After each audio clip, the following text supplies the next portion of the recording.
Imaginez que vous donnez toute votre jeunesse, votre argent, vos rêves et votre avenir à l'homme que vous aimez. Et qu'un matin, vous vous réveillez pour découvrir qu'il a disparu avec jusqu'au dernier centime de votre compte en banque. Il vous laisse seul, enceinte de 5 mois et sans un toit sur la tête, pendant l'hiver le plus cruel que Chicago ait connu en 20 ans. C'était la réalité de Vivian Hartley, 27 ans, orpheline, et désormais sans abri. Sans famille, sans proches et sans un sou à son nom. Elle n'a eu d'autre choix que de se recroqueviller sur un banc de parc, au milieu d'une nuit de neige et de pluie verglaçante. Son manteau était déchiré à l'épaule, exposant sa peau pâle à un froid de -10 degrés. Elle ne s'accrochait qu'à un seul espoir, que la petite fille dans son ventre survive à cette nuit. Mais ce que Vivienne ne savait pas, c'est que le parc se trouvait juste à côté du domaine de Maxfield Corsetti, l'homme de main le plus puissant de la région des Grands Lacs. Un homme dont le nom seul pouvait faire taire tout le Southside. Et cette nuit-là, quand il est entré dans le parc par habitude et l'a vue allongée là, très enceinte, les lèvres violettes, à quelques instants de mourir de froid sur ce banc, cela a réveillé un secret vieux de 37 ans. Un secret que même lui n'imaginait pas porter en lui. Un secret assez puissant pour écraser l'homme qui l'avait trahi sans lever le petit doigt. Et pour bouleverser sa vie d'une manière qu'aucun roman n'oserait écrire. Préparez-vous, car cette histoire va vous entraîner aux confins du chagrin, dans l'abîme de la survie, les ténèbres du pouvoir, et au moment où le destin décide de rendre justice à ceux qui ont bien trop enduré. Si cette histoire vous touche, appuyez sur j'aime pour que je sache que vous êtes là. Partagez cette vidéo avec quelqu'un qui a besoin d'entendre que la tempête ne durera pas éternellement. Et abonnez-vous à la chaîne pour ne pas manquer des histoires à venir. Car la plus grande de toutes les histoires est peut-être celle qui vous attend demain. Mais pour comprendre pourquoi Vivian Hartley était allongée sur ce banc de parc cette nuit-là, nous devons remonter 8 ans en arrière, à l'époque où elle était une jeune fille de 19 ans, seule sous la pluie, au cimetière d'Oak Hill. Vivian a grandi à Evanston, la banlieue tranquille au nord de Chicago, dans une maison en bois de 2 étages avec un grand porche et un petit jardin où sa mère plantait des marguerites sauvages chaque printemps. Son père, Robert Hartley, était plombier. Il travaillait 12 heures par jour, mais n'oubliait jamais de lire une histoire à sa fille avant qu'elle ne s'endorme. Sa mère, Catherine Hartley, enseignait dans l'école primaire publique près de chez eux. Le salaire n'était pas élevé, mais elle possédait quelque chose que l'argent ne peut acheter. Un cœur si grand que les voisins disaient en plaisantant que si quelqu'un frappait à la porte de Catherine à minuit, elle ouvrirait avant même de demander qui c'était. Vivienne a hérité des yeux bleu-gris de sa mère et de cette même nature. Elle croyait toujours que les gens étaient bons au fond d'eux, que si l'on donnait assez, la vie finirait un jour par rendre quelque chose en retour. Les soirs d'été, Catherine s'asseyait sur les marches du porche, caressant les cheveux de sa fille. Et elle disait d'une voix douce mais ferme, comme si elle gravait chaque mot dans les os de l'enfant. Ce monde est très froid, Vive, alors tu dois être le feu. Pas le genre de feu qui brûle les autres, mais celui qui réchauffe quiconque s'approche. Vivienne se souvenait de ces mots comme elle se souvenait de respirer. Naturellement, instinctivement, sans qu'on ait besoin de le lui dire. Elle les a portés avec elle pendant ses années d'école. Elle les a portés quand elle aidait sa mère à préparer de la soupe au poulet pour la vieille dame au bout de la rue quand elle est tombée malade. Elle les a portés quand son père l'emmenait se promener le long du lac Michigan les dimanches matins. Et il lui disait que la famille était la seule chose que personne ne pourrait jamais lui enlever. Mais son père avait tort. Un après-midi de novembre, juste après que Vivienne eut eu 19 ans, la vieille de Berlin transportant ses parents sur Lakeshore Drive est entrée en collision frontale avec un camion qui avait perdu le contrôle. La police a dit qu'ils étaient tous les deux morts sur le coup, sans douleur. Mais Vivienne n'y croyait pas, car c'est elle qui ressentait la douleur. 1 minute plus tôt, elle avait encore un foyer. Des rires, l'odeur des pâtisseries fraîches sortant du four chaque dimanche matin. La main de sa mère lissant ses cheveux, la voix de son père lisant à haute voix. 1 minute plus tard, tout cela était devenu silence. Il n'y avait pas de frères et sœurs pour partager le chagrin, pas de grands-parents maternels, car ils étaient tous deux morts depuis longtemps. Les parents du côté de son père, des gens que Vivienne n'avait vus que quelques fois dans sa vie, sont venus à l'enterrement avec des visages froids comme la pierre. Ils ont partagé les biens, puis ont disparu plus vite que la fumée de l'encens sur la tombe. Personne n'a demandé si elle avait un endroit où aller. Personne n'a demandé comment elle allait survivre. La maison en bois d'Evston a été vendue pour rembourser la dette que son père avait contractée pour acheter la voiture. Et Vivienne a quitté la maison de son enfance avec une valise de vêtements, 300 $ en poche et une seule photo de famille cachée dans le plus petit compartiment de son sac à dos. À 19 ans, elle a emménagé dans la chambre louée la moins chère qu'elle a pu trouver à Wicker Park. Elle a commencé à travailler de nuit dans un restaurant ouvert 24 heures sur 24 pour gagner de l'argent. Et pendant la journée, elle s'est inscrite à des cours de comptabilité à temps partiel au collège communautaire. Elle espérait que si elle faisait assez d'efforts, si elle endurait assez longtemps, la vie deviendrait peut-être un peu moins cruelle. Mais la solitude ne s'est jamais apaisée. Elle s'infiltrait en elle nuit après nuit. Quand la chambre louée devenait si silencieuse qu'elle pouvait s'entendre respirer. Quand elle cuisinait des nouilles instantanées seule à 2 heures du matin et qu'il n'y avait personne pour lui dire « bon appétit ». Quand elle rentrait chez elle dans des rues vides et réalisait que si elle disparaissait de cette nuit-là, il faudrait peut-être des jours avant que quelqu'un ne le remarque. La solitude ne l'a pas tuée, mais elle a creusé un vide profond en plein milieu de sa poitrine. Un vide qui avait la forme exacte de l'amour, attendant seulement que quelqu'un vienne le combler. Et c'est cette même solitude qui a ouvert la porte en grand à celui qui allait la détruire. Bryce Keller est entré pour la première fois au Rosie's All Night Diner un jeudi soir, vers la fin du mois de mars. Vivienne venait d'avoir 21 ans et travaillait déjà de nuit là-bas depuis près de 2 ans. Elle se souvenait de ce moment avec une clarté douloureuse. Non pas parce qu'il semblait extraordinaire à l'époque, mais parce que plus tard, elle se demanderait encore et encore si tout aurait pu être différent si elle s'était déclarée malade cette nuit-là. Si elle n'avait pas été derrière le comptoir au moment exact où il a poussé la porte vitrée et est entré. Il avait 23 ans, grand, mince, avec des cheveux bouclés un peu longs, et une guitare acoustique en bandoulière comme si elle faisait partie de son corps. Il a commandé un café noir, s'est assis à la table du coin près de la fenêtre et a commencé à gratter légèrement quelques notes en attendant sa boisson. Le restaurant était presque vide. Il n'y avait qu'un chauffeur de camion affalé endormi sur sa table et un couple ivre qui se murmurait des choses à l'autre bout de la salle. Vivienne a apporté le café et Bryce l'a regardé avec des yeux bruns et chauds de la couleur du miel.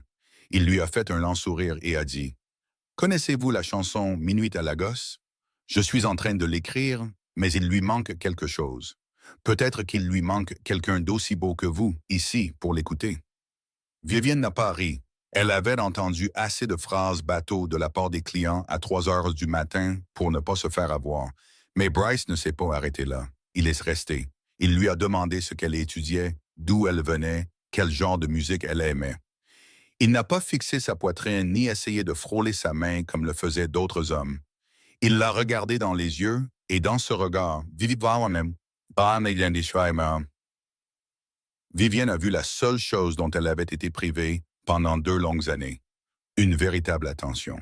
Bryce a commencé à venir au restaurant tous les soirs, toujours à la même heure, toujours avec la même guitare, prenant toujours la table du coin près de la fenêtre. Il attendait la pause de Vivienne, puis se glissait sur le siège en face d'elle et lui parlait de ses rêves de musique, de la démo qu'il allait enregistrer, du manager qui s'était intéressé à sa voix, de l'avenir radieux qu'il prétendait voir aussi clairement que le café posé devant lui. Et puis il a commencé à parler d'elle. « Tu n'auras pas à te battre éternellement, Vive, a-t-il murmuré, prenant sa main sur le comptoir. Ses doigts étaient chauds, alors que les siens étaient toujours froids à force de faire la vaisselle toute la nuit. Quand j'aurai réussi, je nous achèterai une maison avec un jardin en banlieue, loin de toute cette folie. 2 enfants, peut-être 3. Je te rendrai la famille que tu as perdue. Je te le promets. » Et Vivienne, une jeune fille de 21 ans, avec un vide en forme d'amour béant au milieu de sa poitrine, l'a cru. Elle l'a cru parce qu'elle en avait besoin. Elle l'a cru parce que croire était la seule chose qui l'empêchait de sombrer complètement. Elle l'a cru parce que le son de la guitare de Bryce dans le salon de son petit appartement chaque après-midi sonnait comme une promesse que la vie allait enfin s'améliorer. 6 mois après leur rencontre, Bryce a emménagé avec elle. 3 mois plus tard, il s'est assis sur le lit, l'a regardé avec ses yeux couleur de miel et a dit qu'il devait se concentrer sur la musique à plein temps, que le temps en studio coûtait de l'argent, que si elle pouvait prendre quelques services de plus et mettre ses études en pause pour seulement 6 mois, tout changerait. Vivien a regardé le formulaire d'inscription pour le nouveau semestre posé sur la table. Puis elle a regardé Bryce, a plié le papier en deux et l'a glissé dans un tiroir. Elle ne l'a jamais rouvert. À partir de ce moment, Vivienne a travaillé en double service chez Rosie's, de 4 heures de l'après-midi à 8 heures du matin, 6 jours par semaine. L'odeur de café brûlé à 3 heures du matin s'est imprégnée dans ses cheveux, dans sa peau, dans ses raves. Ses pieds gonflaient dans ses baskets usées et son dos lui faisait si mal que certains soirs, elle devait rester appuyée contre le mur derrière le comptoir pendant 5 minutes entières avant de pouvoir se forcer à bouger à nouveau. Mais chaque fois qu'elle se traînait jusqu'à l'appartement, Bryce était là. Il grattait sa guitare, chantonnait, la tirait à côté de lui et disait « Merci Viv, je n'oublierai pas ça. On y est presque. » Et elle y croyait. Elle y croyait quand 7 mois ont passé et qu'aucune démo n'a jamais été enregistrée. Elle y croyait quand 12 mois se sont écoulés et que Bryce a commencé à rentrer plus tard, son haleine aigre d'alcool bon marché, disant qu'il avait été en train de réseauter avec des gens de l'industrie. Elle y croyait quand 18 mois ont passé et que son compte d'épargne continuait de grossir grâce à la sueur qu'elle versait chaque nuit. Tandis que Bryce ne contribuait pas d'un seul centime. Elle y croyait parce que s'arrêter aurait signifié admettre qu'elle s'était trompée, qu'elle avait échangé 2 ans d'études et des milliers d'heures de sommeil contre une illusion, que le vide douloureux dans son âme était toujours aussi vide qu'avant. Pendant 6 ans, elle s'est tuée à la tâche. Pendant 6 ans, elle a versé chaque pourboire sur son compte d'épargne, sauté le déjeuner pour pouvoir déposer un peu plus chaque mois. Et elle se disait que c'était un investissement dans l'avenir que Bryce avait promis. 6 ans, elle a vécu de l'odeur du café brûlé, du son d'une guitare dans le salon, de mains jointes sur le comptoir à minuit, et de promesses si douces qu'elle n'a pas réalisé que l'amertume avait déjà commencé à s'infiltrer en elle.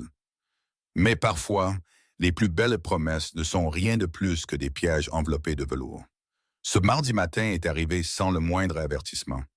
Vivien s'est réveillée à 6 heures après son service de nuit, la bouche amère, l'estomac noué d'une manière qu'elle avait essayé d'ignorer depuis 2 semaines. Elle s'est assise sur les toilettes dans la salle de bain exiguë, fixant le test de grossesse posé sur le bord du lavabo et a compté chaque seconde. 3 minutes n'avaient jamais semblé aussi longues. Quand les 2 lignes rouges sont apparues, claires et indéniables, Vivienne n'a pas pleuré. Elle n'a pas souri non plus. Elle est simplement restée assise là, les 2 mains posées sur son bas-ventre. Et elle a senti quelque chose d'étrange monter d'un endroit si profond en elle qu'elle a failli ne pas le reconnaître. Car cela faisait bien trop longtemps qu'elle n'avait rien ressenti de tel. L'espoir. Pas le genre d'espoir que Bryce lui avait vendu avec des promesses et des sourires, mais quelque chose de réel, de vivant, qui battait, qui existait dans son propre corps. La dernière fois qu'elle avait ressenti quelque chose de proche, c'était 8 ans plus tôt, quand Catherine était encore assise sur les marches du porche, lui caressant les cheveux. Vivien s'est levé, s'est lavé le visage et s'est regardé dans le miroir. Les yeux bleu-gris qui la fixaient étaient fatigués, mais quelque chose avait changé. Il y avait une petite lumière là, fragile comme une bougie dans le vent. Mais c'était une lumière. Elle est entrée dans le salon où Bryce était affalé sur le lit, un bras sur le front, portant encore le jean de la veille. L'odeur de cigarette et d'alcool bon marché s'accrochait à sa chemise. La guitare était dans un coin contre le mur, couverte d'une fine couche de poussière qu'elle n'avait jamais remarquée auparavant. Ou peut-être l'avait-elle remarquée et avait-elle choisi de ne pas la voir. Elle s'est assise au bord du lit et a touché légèrement son épaule. Bryce a ouvert les yeux et a plissé les paupières contre la lumière. Vivienne n'a pas dit un mot. Elle a seulement tendu le test de grossesse devant lui. Et à ce moment-là, elle a vu tout ce qu'elle avait besoin de voir. Pas de la joie, pas de la surprise, pas de l'inquiétude, mais de la terreur. Une terreur nue et égoïste. La terreur d'un homme qui venait de réaliser que ses mensonges avaient produit une conséquence réelle. Bryce s'est redressé d'un coup, lui a arraché le test des mains et a fixé les 2 lignes rouges comme s'il regardait une sentence prononcée contre lui. « Non », a-t-il dit, sa voix plate et creuse. « Non, non, non, ce n'est pas possible. » Vivienne a senti quelque chose commencer à se fissurer dans sa poitrine. « Bryce », a-t-elle murmuré, sa voix tremblant si fort qu'elle a dû déglutir au milieu de sa phrase. Nous allons avoir un bébé. Bryce s'est levé. Il a arpenté la pièce, les deux mains derrière la nuque, la mâchoire si serrée que les tendons ressortaient. Puis il s'est tourné et l'a regardé, et les yeux couleur de miel qu'elle avait autrefois aimés étaient maintenant aussi froids que ceux d'un étranger. J'ai 29 ans, Vivien.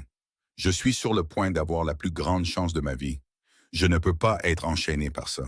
Je ne veux pas finir comme mon père, à aller travailler tous les jours et à rentrer pour entendre un bébé pleurer jusqu'à ma mort. Vivienne a senti la pièce basculer autour d'elle. « Mais tu avais promis, a-t-elle dit, et même elle pouvait entendre sa propre voix se briser comme du verre sur un sol carrelé. Tu avais promis de me donner une famille, tu avais promis 2 enfants, 3 enfants, une maison avec un jardin. » Bryce s'est arrêté. Il l'a regardé, et la chose la plus cruelle n'était pas la colère sur son visage, mais l'indifférence derrière, comme si elle n'était rien de plus qu'un problème à résoudre, pas la personne à côté de qui il avait dormi pendant 6 ans. « J'ai dit ce que tu voulais entendre, » a dit Bryce, chaque mot tombant comme une pierre. « Tu étais seul, tu avais besoin de quelqu'un et j'étais là. Ne transforme pas ça en une promesse pour la vie. » Vivienne ne se souvenait pas comment il avait fait ses valises. Elle se souvenait seulement d'être assise au bord du lit, les 2 mains enroulées autour de son ventre, pendant que tout se passait autour d'elle comme dans un film muet. Bryce fourrant des vêtements dans un sac de voyage. Bryce passant sa guitare en bandoulière. Bryce passant devant elle sans la regarder. Et puis le claquement de la porte. Le martèlement de ses pas dans le vieil escalier en bois. Chaque pas plus loin que le précédent. Chacun emportant un autre morceau de ce qu'elle avait cru être sa vie. Puis le silence. Un silence épais et lourd. Le genre qui n'existe que dans les pièces où quelqu'un vient de partir pour toujours. Vivienne est restée assise, figée, pendant un long moment. Elle ne savait pas combien de temps. Peut-être 10 minutes. Peut-être 2 heures. Dehors, Chicago continuait de gronder comme toujours. La circulation, les klaxons des trains, le rire de quelqu'un montant du trottoir. Mais à l'intérieur de l'appartement, il ne restait plus rien, sauf elle et le silence, et la petite vie qui grandissait dans son ventre, qui n'avait aucune idée que son père venait de franchir cette porte. Vivien s'est recroquevillé sur le lit, a ramené la couverture sur sa poitrine et a pressé ses 2 mains fort contre son bas-ventre, comme si elle essayait de s'accrocher à la seule chose qui ne lui avait pas encore été enlevée. Elle a pleuré, pas bruyamment, seulement des larmes et des épaules secouées, et une douleur dans la poitrine si vive qu'elle a cru que ses côtes allaient se fendre. Elle a pleuré pour le bébé. Elle a pleuré pour elle-même. Elle a pleuré pour la jeune fille de 19 ans debout sous la pluie au cimetière, celle qu'elle avait cru avoir déjà enterré son chagrin. Mais Bryce n'est pas seulement parti. Il a emporté avec lui la chose même que Vivien avait passé 6 ans à rassembler, morceau par morceau. Une semaine après la nuit où Bryce est parti, Vivienne s'est forcée à sortir du lit et est allée à la banque. Elle avait besoin d'argent pour survivre, pour payer le loyer, pour acheter les vitamines prénatales que la clinique gratuite lui avait dit de prendre tous les jours. Ses jambes semblaient lourdes comme du plomb. Son ventre avait commencé à s'arrondir doucement sous son T-shirt ample, et chaque pas sur le trottoir gelé exigeait toute son attention pour ne pas glisser et tomber. Elle s'est tenue au guichet, a glissé le bordereau de retrait sous la vitre et a attendu. La guichetière a tapé sur le clavier, s'est arrêtée, a tapé à nouveau, puis l'a regardé avec une expression que Vivienne n'oublierait jamais. « Madame, ce compte a un solde de 0. » Vivienne a cligné des yeux. Elle a cru avoir mal entendu. « Non, a-t-elle dit. Il doit y avoir une erreur. Ce compte avait 47 000 $. La guichetière a tourné l'écran vers elle. Soldé 0,00, 47 000 $. Chaque pourboire qu'elle avait fourré dans la poche de son tablier à 2 heures du matin, quand ses pieds étaient si enflés qu'elle ne sentait plus ses orteils. Chaque service supplémentaire qu'elle avait pris quand un collègue se déclarait malade. Chaque déjeuner qu'elle avait sauté pour pouvoir déposer 5, 10, 15 $ de plus sur le compte qu'elle croyait être son avenir. 6 ans partis en un seul virement que Bryce avait fait via l'application bancaire de son téléphone. Une chose qui a probablement pris 30 secondes en tout. Pendant que Vivien gisait sur le lit, pleurant, les bras enroulés autour de son ventre. Elle ne se souvenait pas comment elle avait quitté la banque. Elle se souvenait seulement d'être assise sur le banc devant l'entrée, les 2 mains pendantes mollement à ses côtés, fixant le vide, son corps tremblant, mais pas de froid. À plus de 20 mètres de là, dans un bureau sordide, niché dans une ruelle près du South Side, Bryce Keller était assis à côté d'une femme nommée Jolene, une danseuse d'accompagnement qu'il voyait en secret depuis les 4 derniers mois où il vivait encore avec Vivian. Pendant que Vivian s'épuisait à servir des tables à minuit, Bryce construisait une autre vie dans son dos, une vie qu'il comptait maintenant financer avec sa sueur. Il a poussé une épaisse liasse de billets sur le bureau d'un homme se faisant appeler spécialiste de l'immigration. Un homme qui promettait de pouvoir organiser des visas rapides pour le Canada pour eux deux en une semaine. La semaine prochaine, on s'envole, a dit Bryce à Jolene, l'embrassant sur la joue, ses yeux couleur de miel illuminés par ce qu'il prenait pour de la liberté. 2 jours plus tard, le bureau était fermé. Le téléphone était déconnecté. Le site web avait disparu. L'escroc s'est volatilisé avec chaque dollar comme s'il n'avait jamais existé. Et Jolene, la femme avec qui Bryce pensait recommencer sa vie dans un autre pays, l'a regardé avec des yeux glaciaux quand elle a réalisé qu'il ne restait plus un centime. Elle n'a dit qu'une seule phrase. « Bonne chance ». Puis elle a franchi la porte et n'est jamais revenue. Mais Vivienne ne savait rien de tout cela. Vivienne essayait de rester en vie. Elle est retournée au Rosie's All Night Diner et a pris n'importe quel service que Mme Dolores voulait bien lui donner. Matin, après-midi, soir, nuit. Peu importait tant qu'il y avait de l'argent. Mais la grossesse se moquait de son horaire de travail. Les nausées sont venues comme une tempête, violente et sans avertissement. L'odeur de café brûlé qu'elle avait autrefois supportée lui retournait maintenant l'estomac. L'odeur de friture, l'odeur de pain grillé, l'odeur d'œuf sur la plaque. Chacune lui frappait la gorge comme un coup. Elle courait dans la ruelle derrière le restaurant 2 ou 3 fois par service, ayant des hauts le cœur sur le pavé froid, pendant que les clients à l'intérieur fronçaient les sourcils à travers la vitre. Ses collègues ont commencé à chuchoter. Les clients ont commencé à se plaindre. Un après-midi, Mme Dolores l'a appelée dans la petite arrière-salle. Elle n'a pas crié. Elle ne l'a pas grondé. Elle a seulement tendu à Vivienne une fine enveloppe contenant 2 semaines de salaire et a dit d'une voix plate, vide de tout sentiment. « Je ne peux pas te garder, Vivienne. Les clients se plaignent. Tu dois prendre soin de toi. » Pas d'excuses, pas de vœux de bonne chance. Seulement une fine enveloppe et la porte de derrière se refermant derrière elle. Sans revenu, le loyer est devenu une sentence dont le compte à rebours était lancé. Vivienne a essayé de trouver du travail ailleurs, mais personne ne voulait embaucher une femme enceinte de 4 mois sans assurance. Elle a frappé à 12 portes en 2 semaines et 12 fois elle a reçu soit un hochement de tête, soit la promesse « on vous rappellera ». Le genre de promesse que les deux parties savaient être un mensonge. Le premier mois de retard, son propriétaire, Ray Kovac, a frappé doucement et le lui a rappelé avec politesse. Le deuxième mois, il a frappé plus fort et sa voix était devenue plus sèche.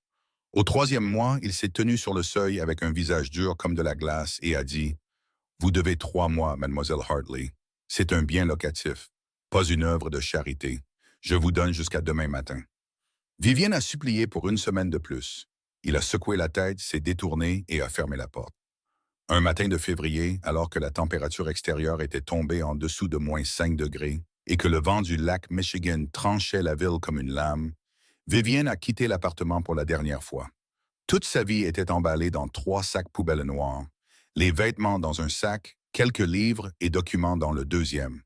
La seule photo de famille qu'il lui restait, ainsi que tout ce qui restait de Catherine Hartley dans le troisième.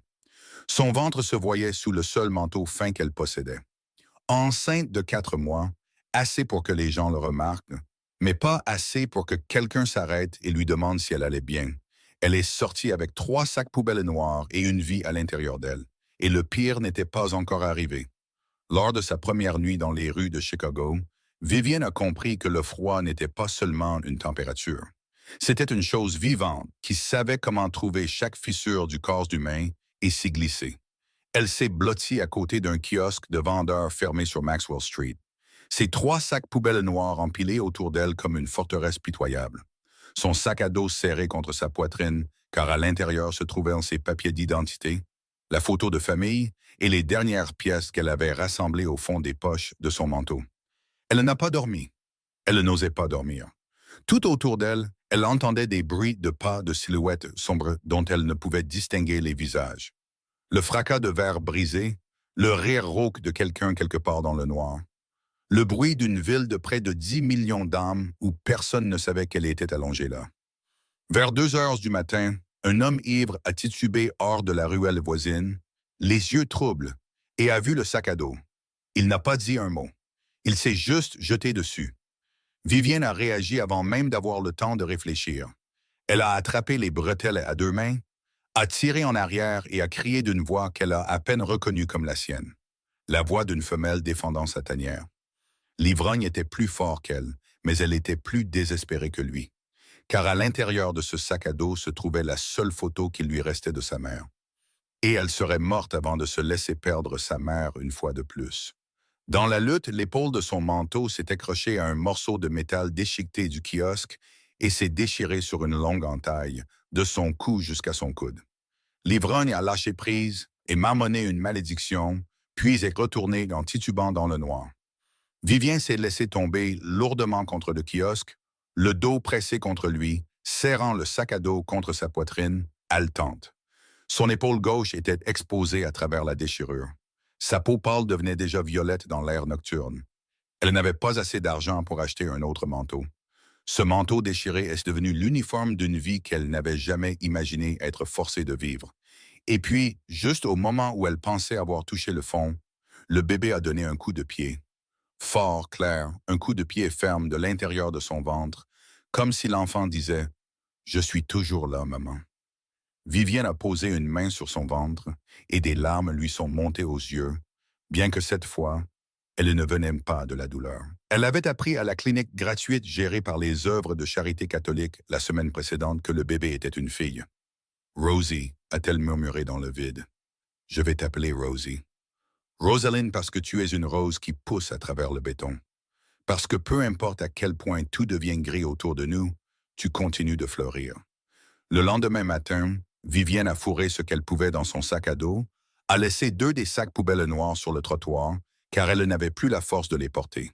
Et elle a utilisé sa dernière poignée de pièces pour acheter un ticket de bus CTA vers le nord. Elle n'avait pas de pain. Elle savait seulement que les rues du centre-ville étaient trop dangereuses pour une femme enceinte seule, et que plus au nord, vers la North Shore, les choses étaient plus calmes, moins d'ombre s'y déplaçait et ce serait peut-être plus sûr. Le bus l'a transportée à travers des quartiers où la vie changeait à chaque kilomètre. Des devantures de magasins barricadés du South Side, aux rangées d'arbres nus mais ordonnés de Wilmette, où de grandes maisons se dressaient derrière des clôtures en fer et où les lumières de jardin brillaient chaleureusement la nuit. Elle est descendue au dernier arrêt et a marché jusqu'à ce qu'elle trouve Gilson Park. Un vaste parc pressé contre le bord du lac Michigan, à côté de demeures si grandioses que même de loin, elle savait qu'elle n'appartenait pas à ce monde. Mais dans le coin sud caché du parc, derrière un groupe de vieux chênes denses, il y avait un banc de pierre oublié. Les arbres le protégeaient sur 3 côtés.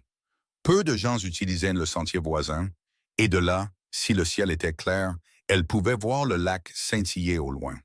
Vivienne s'est assise, puis s'est allongée et a compris que c'était sa maison.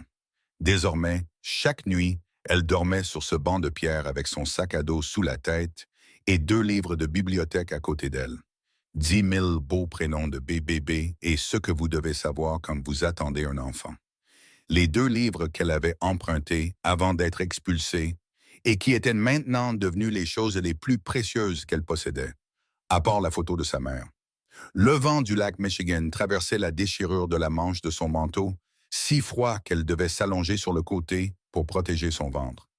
1 semaine a passé, puis 2.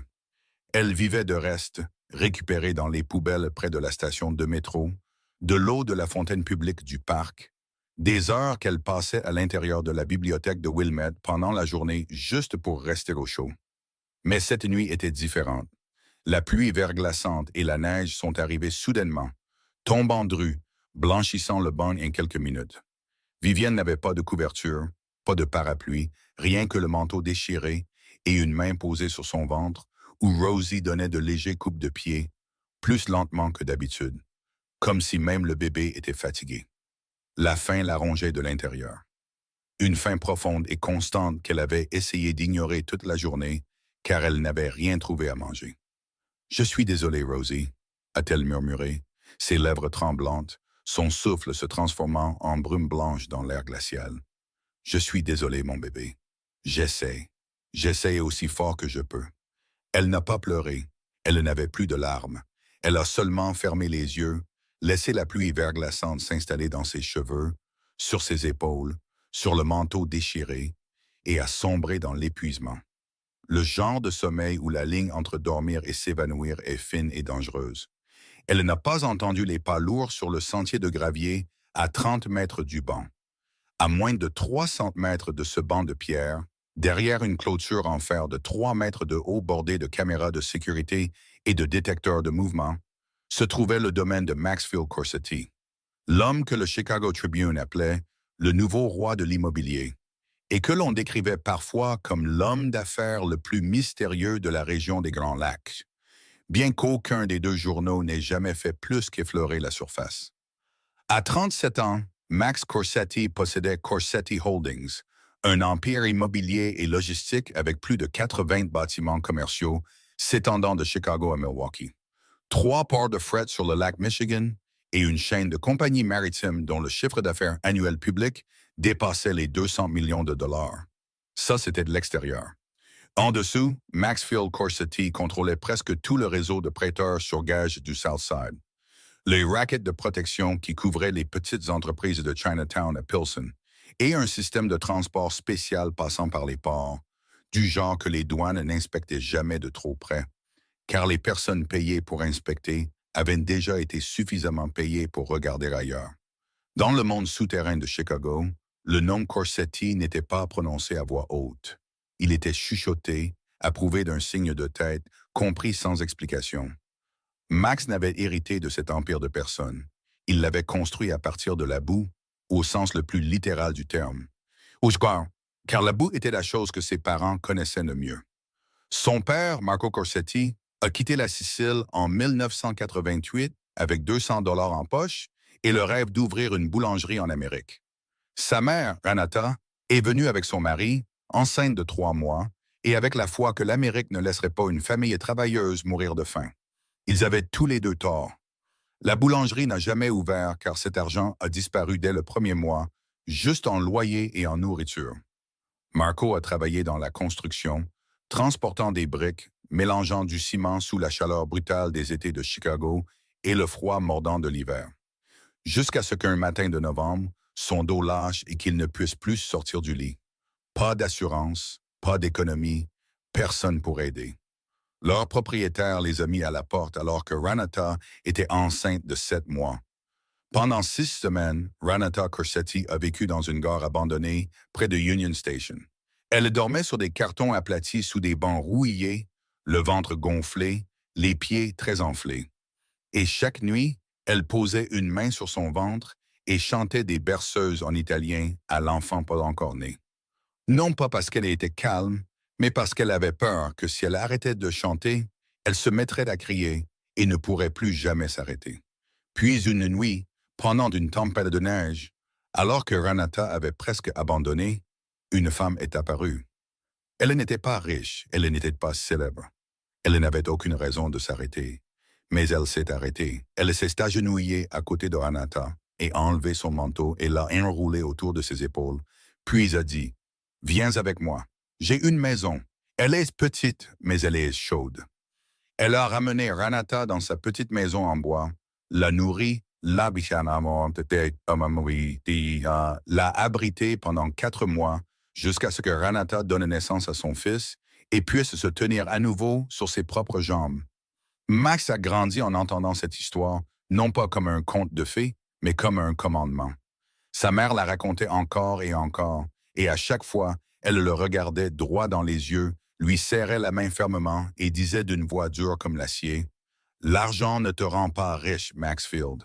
C'est la compassion qu'il fait. La façon dont tu traites les gens qui n'ont rien, c'est ce que tu es vraiment. N'oublie jamais ça. Ne passe jamais devant quelqu'un dans le besoin sans t'arrêter. » Max n'a jamais oublié. Même après être devenu le genre d'homme que sa mère n'aurait probablement jamais voulu qu'il devienne, même après que ses mains aient touché des choses qu'aucun savon ne pourrait jamais laver Il a gardé une habitude que personne dans son empire ne comprenait. Chaque nuit, après la dernière réunion, après le départ de Frank et l'activation du système de sécurité, Max marchait seul dans Gilson Park. 20 minutes. Pas de garde du corps, pas de téléphone, pas d'armes. Juste lui, les chaînes et le vent du lac Michigan dans le ciel nocturne. 20 minutes pendant lesquelles il s'autorisait à enlever chaque couche d'armure, chaque visage qu'il devait porter toute la journée, et à n'être que Maxfield, le fils de Ranata. L'enfant né dans la pauvreté dont la mère avait failli mourir sur le sol gelé d'une gare. C'est ainsi qu'il restait sain d'esprit. C'est ainsi qu'il se rappelait que, peu importe qui il était dans les salles de conseil ou lors des appels de minuit, en dessous de tout cela, il était toujours le garçon qui devait sa vie à une étrangère qui s'était arrêtée au milieu d'une tempête de neige. Ce soir, la pluie verglaçante venait de cesser. L'air était glacial comme un couteau, mais calme. Ce calme rare qui ne vient qu'après une chute de neige. Quand le monde semble couvert d'une laine blanche qui avale tous les sons. Max marchait le long du sentier de gravier humide, son souffle se transformant en fumée. Ses chaussures en cuir John Lobb à 1800 $, laissant des traces dans la neige fraîche. Il avait fait la moitié du tour du parc quand il s'est arrêté. Pas parce qu'il était fatigué, pas parce qu'il avait froid, mais parce qu'il a vu quelque chose sur le banc de pierre derrière le bosquet de vieux chênes. Quelque chose qui, dans l'obscurité, ressemblait à un tas de tissus jetés. Mais en s'approchant, il a réalisé que ce n'était pas du tissu. C'était un être humain. Et à ce moment-là, tout ce qui était dans Maxfield Corsetti, le patron, le PDG, l'homme qui contrôlait la moitié de la ville, a disparu. Tout ce qui restait était le fils de Ranata et le souvenir de l'histoire que sa mère lui avait racontée chaque nuit. Ce qu'il a vu sur ce banc cette nuit-là allait changer tout ce qu'il pensait savoir sur sa propre vie. Max s'est approché d'un pas lent et prudent, de la manière dont on approche un animal blessé quand la dernière chose que l'on veut est de l'effrayer davantage. Quand il s'est tenu à moins de 2 mètres du banc de pierre, la lumière du lampadaire filtrant à travers les branches du vieux chêne a projeté juste assez de lumière pour qu'il puisse voir clairement. Et ce qu'il a vu lui a coupé le souffle, comme si une main invisible s'était refermée sur sa gorge. Une jeune femme très jeune était recroquevillée sur le banc, les genoux près de sa poitrine. Une main reposait sur le gonflement haut et clair de son ventre de femme enceinte sous un manteau fin. Le manteau était largement déchiré à l'épaule. La longue déchirure exposait une peau pâle déjà devenue violette par le froid. Ses lèvres étaient sombres de givre. La neige s'accrochait à ses cils. Tout son corps tremblait à chaque respiration superficielle. Le genre de tremblement qui ne vient pas de la peur, mais d'un corps qui perd lentement sa chaleur. Un corps qui n'a plus la force de se maintenir au chaud. Sous sa tête se trouvait un vieux sac à dos servant d'oreiller. Et à côté d'elle, 2 livres de bibliothèque étaient soigneusement placés l'un à côté de l'autre, comme si, peu importe à quel point sa situation était ruinée, cette femme essayait toujours de préserver un petit morceau d'ordre au milieu du chaos. Mais le détail qui a le plus frappé Max n'était pas la déchirure du manteau, ni les lèvres violettes, ni même le froid. C'était sa main sur son ventre. Même dans un sommeil épuisé, même alors que son corps se rendait lentement à la nuit glaciale, cette main était toujours là, toujours en train de protéger, avec l'instinct d'une mère que rien au monde ne peut éteindre. Et à ce moment-là, Max n'a pas vu une étrangère sur un banc de parc. Il a vu Ranata. Il a vu sa mère 37 ans plus tôt, allongée sur le sol de Union Station, enceinte de 7 mois, une main sur son ventre, chantant des berceuses en italien à son enfant à naître, tandis que la neige tombait à travers le toit brisé. Cette image avait vécu dans son esprit toute sa vie, comme une photographie qui ne s'estompait jamais. Et maintenant, elle se tenait devant lui en chair et en os, sur un banc de pierre dans son propre parc. Max n'a pas réfléchi. Réfléchir est un luxe réservé aux personnes qui se tiennent en dehors du moment. Il a agi. Il s'est assis à l'autre bout du banc, assez près pour parler, mais assez loin pour ne pas menacer. Puis, il s'est penché en avant et a dit doucement, très doucement, d'une voix qu'il n'avait utilisée avec personne depuis 10 ans, la voix du fils qui s'asseyait autrefois au chevet de sa mère. « Madame, je suis désolé, madame. » Les yeux de Vivien se sont ouverts d'un coup. Pendant un 10e de seconde, tout ce qu'elle a vu, c'est l'obscurité et la silhouette d'un grand homme se penchant vers elle. Et l'instinct de survie que les rues lui avaient inculqué au cours des dernières semaines a explosé. Elle s'est redressée d'un coup, s'est poussée à l'autre bout du banc, les deux bras enroulés autour de son ventre, les yeux écarquillés de terreur. « S'il vous plaît, ne me faites pas de mal », a-t-elle dit, sa voix rauque de froid et de déshydratation. Mais sous cette rudesse, il y avait quelque chose de plus ancien et de plus profond. La peur primale d'une mère essayant de protéger la seule chose qui lui restait au monde. « Je vais partir tout de suite. Je suis désolé. Je pars maintenant. » Max a levé les deux mains, paumes ouvertes, et a reculé. Il comprenait le langage corporel. Il comprenait comment lire la peur. Il l'avait vu sur les visages de centaines de personnes au fil des ans. Mais celle-ci était différente. Cette peur ne lui était pas destinée en tant que chef de la pègre. C'était la peur d'une créature acculée, sans aucune issue. « Non », a-t-il dit, sa voix lente, claire et stable. « Personne ne va vous faire de mal. Vous n'avez pas besoin d'aller nulle part. Vous êtes en sécurité. » Silence. La neige a recommencé à tomber, légère comme de la poussière, se posant sur les épaules de son manteau en cachemire et sur l'enchevêtrement sauvage de ses cheveux châtain clair.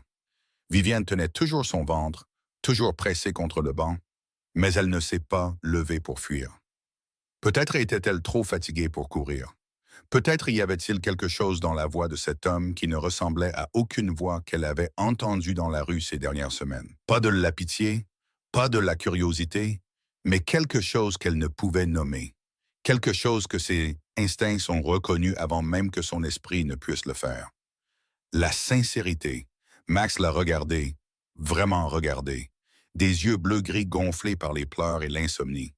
Des pommettes saillantes à cause de la faim. La main posée sur son ventre de femme enceinte si fine qu'il pouvait voir les faibles veines bleues sous la peau. Elle était jeune, très jeune, peut-être dans la vingtaine, mais ses yeux étaient bien plus vieux que ça. « Quand avez-vous mangé pour la dernière fois ?» a-t-il demandé. Et même lui a été surpris d'entendre sa propre voix trembler. Max Corsetti ne tremble pas. Il ne l'a jamais fait. Mais ce soir, sur un banc de pierre dans le parc à côté de son propre domaine, devant une femme dont il ne connaissait même pas le nom, sa voix a tremblé. Vivienne a dégluti. Elle a baissé les yeux comme si la réponse la faisait plus honte que le fait d'être allongée sur un banc de pierre dans la neige.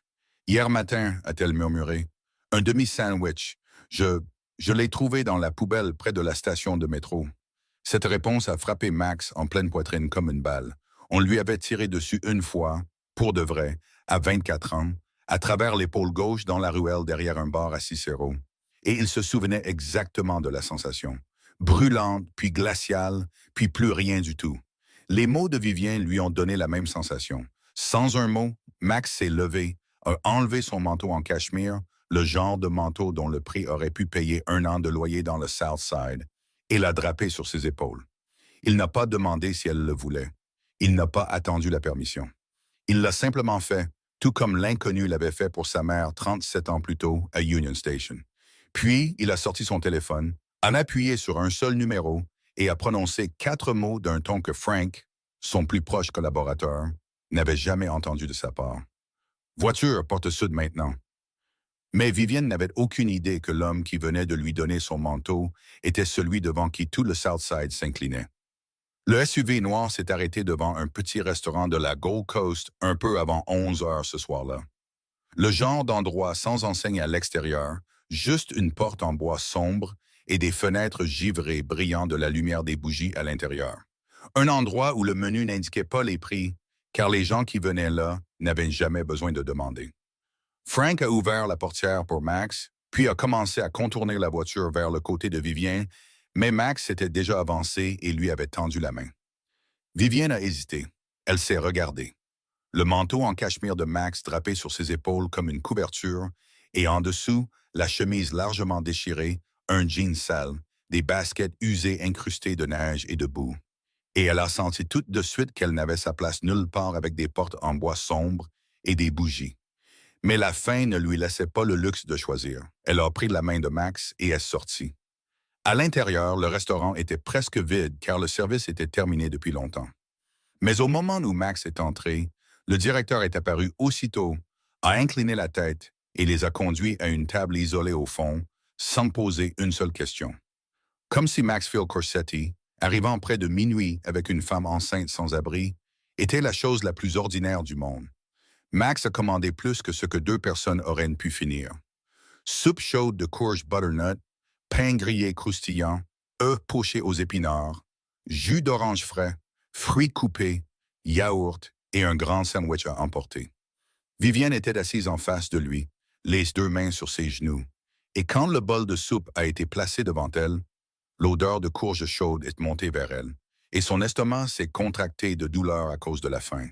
Elle a pris la cuillère, et sa main a tremblé si fort que le métal a tapé contre le bol avec un léger cliquetis. Elle a baissé la tête, honteuse, essayant de stabiliser ses mains et échouant, car son corps était resté trop longtemps sans nourriture chaude, et maintenant il réagissait au-delà de son contrôle. Max n'a rien dit. Il n'a pas fixé sa main tremblante. Il s'est tourné et a regardé par la fenêtre givrée à la place, lui donnant l'espace de manger sans se sentir observé. Et c'était la plus petite des gentillesses et aussi la plus juste que quiconque lui ait montré depuis des mois. Elle a mangé lentement au début, puis plus vite, puis de nouveau lentement, car son estomac avait rétréci après tant de jours de faim et ne pouvait pas contenir beaucoup à la fois. Frank se tenait devant la porte du restaurant, le dos contre le mur, ses yeux balayant le trottoir encore et encore, avec l'habitude que 20 ans aux côtés de Max avaient transformé en réflexe. Quand Vivienne a finalement posé sa cuillère, Max l'a regardé de nouveau. « Quel est votre nom » a-t-il demandé, sa voix douce sans pression. « Vivienne » a-t-elle dit, et pour la première fois depuis de nombreuses semaines, elle a entendu que sa propre voix ne tremblait plus. Peut-être à cause de la nourriture chaude, peut-être à cause d'autres choses. Vivienne Hartley. Max a entendu le nom de famille et n'a montré aucune réaction. Hartley. Cela ne lui disait rien. Cela ne ravivait aucun souvenir. Cela ne se connectait à personne parmi les milliers de noms qui avaient traversé sa vie. C'était juste un nom de famille. Il n'y avait aucune raison pour que ce soit plus que ça. « De combien de mois êtes-vous enceinte » a-t-il demandé. « 5 mois, une fille. Elle s'appelle Rosalinde. » Elle a posé une main sur son ventre en prononçant le nom du bébé, et Max a remarqué que chaque fois qu'elle touchait son ventre, son visage changeait. L'épuisement était toujours là. Mais en dessous, quelque chose s'illuminait, fragile mais tenace, comme une bougie dans le vent qui refusait toujours de s'éteindre. « Que s'est-il passé » a demandé Max. « Vous n'êtes pas obligé de répondre si vous ne le voulez pas. » Mais Vivienne le voulait. Peut-être parce que cela faisait trop longtemps que personne ne lui avait posé la question. Peut-être parce que la nourriture chaude dans son estomac lui avait donné assez de force pour ouvrir la bouche.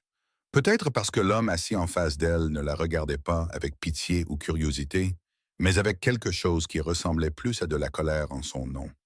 Le genre de colère qu'une personne ressent en écoutant une histoire si injuste qu'elle ne peut être acceptée. Et alors, elle lui a tout raconté. Bryce, les promesses, 6 ans de sacrifice, le test de grossesse, la fureur, la porte claquée, 47 000 $ envolés. Madame Dolores et l'enveloppe contenant 2 semaines de salaire. Ray Kovac et les 3 sacs poubelles noires. La nuit sur Maxwell Street et l'homme ivre qui s'est jeté sur son sac à dos, le manteau déchiré, le banc de pierre. Sa voix s'est brisée encore et les larmes coulaient librement sur son visage.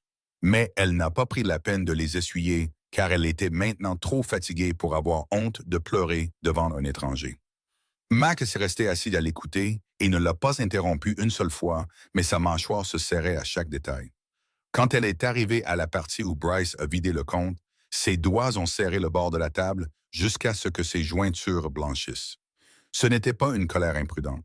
C'était la colère d'un homme habitué à résoudre les problèmes. Une sorte de colère froide et méthodique, le genre qui, dans le monde de Max, se terminait généralement par un appel téléphonique et la disparition de quelqu'un. Mais il n'a rien dit de tout cela. Quand Vivienne a terminé, un silence s'est installé entre eux pendant quelques secondes, lourd et plein. Puis Max a dit « J'ai un appartement de 2 chambres à Lincoln Park, entièrement meublé, vide en ce moment. Vous et Rosalind allez y rester.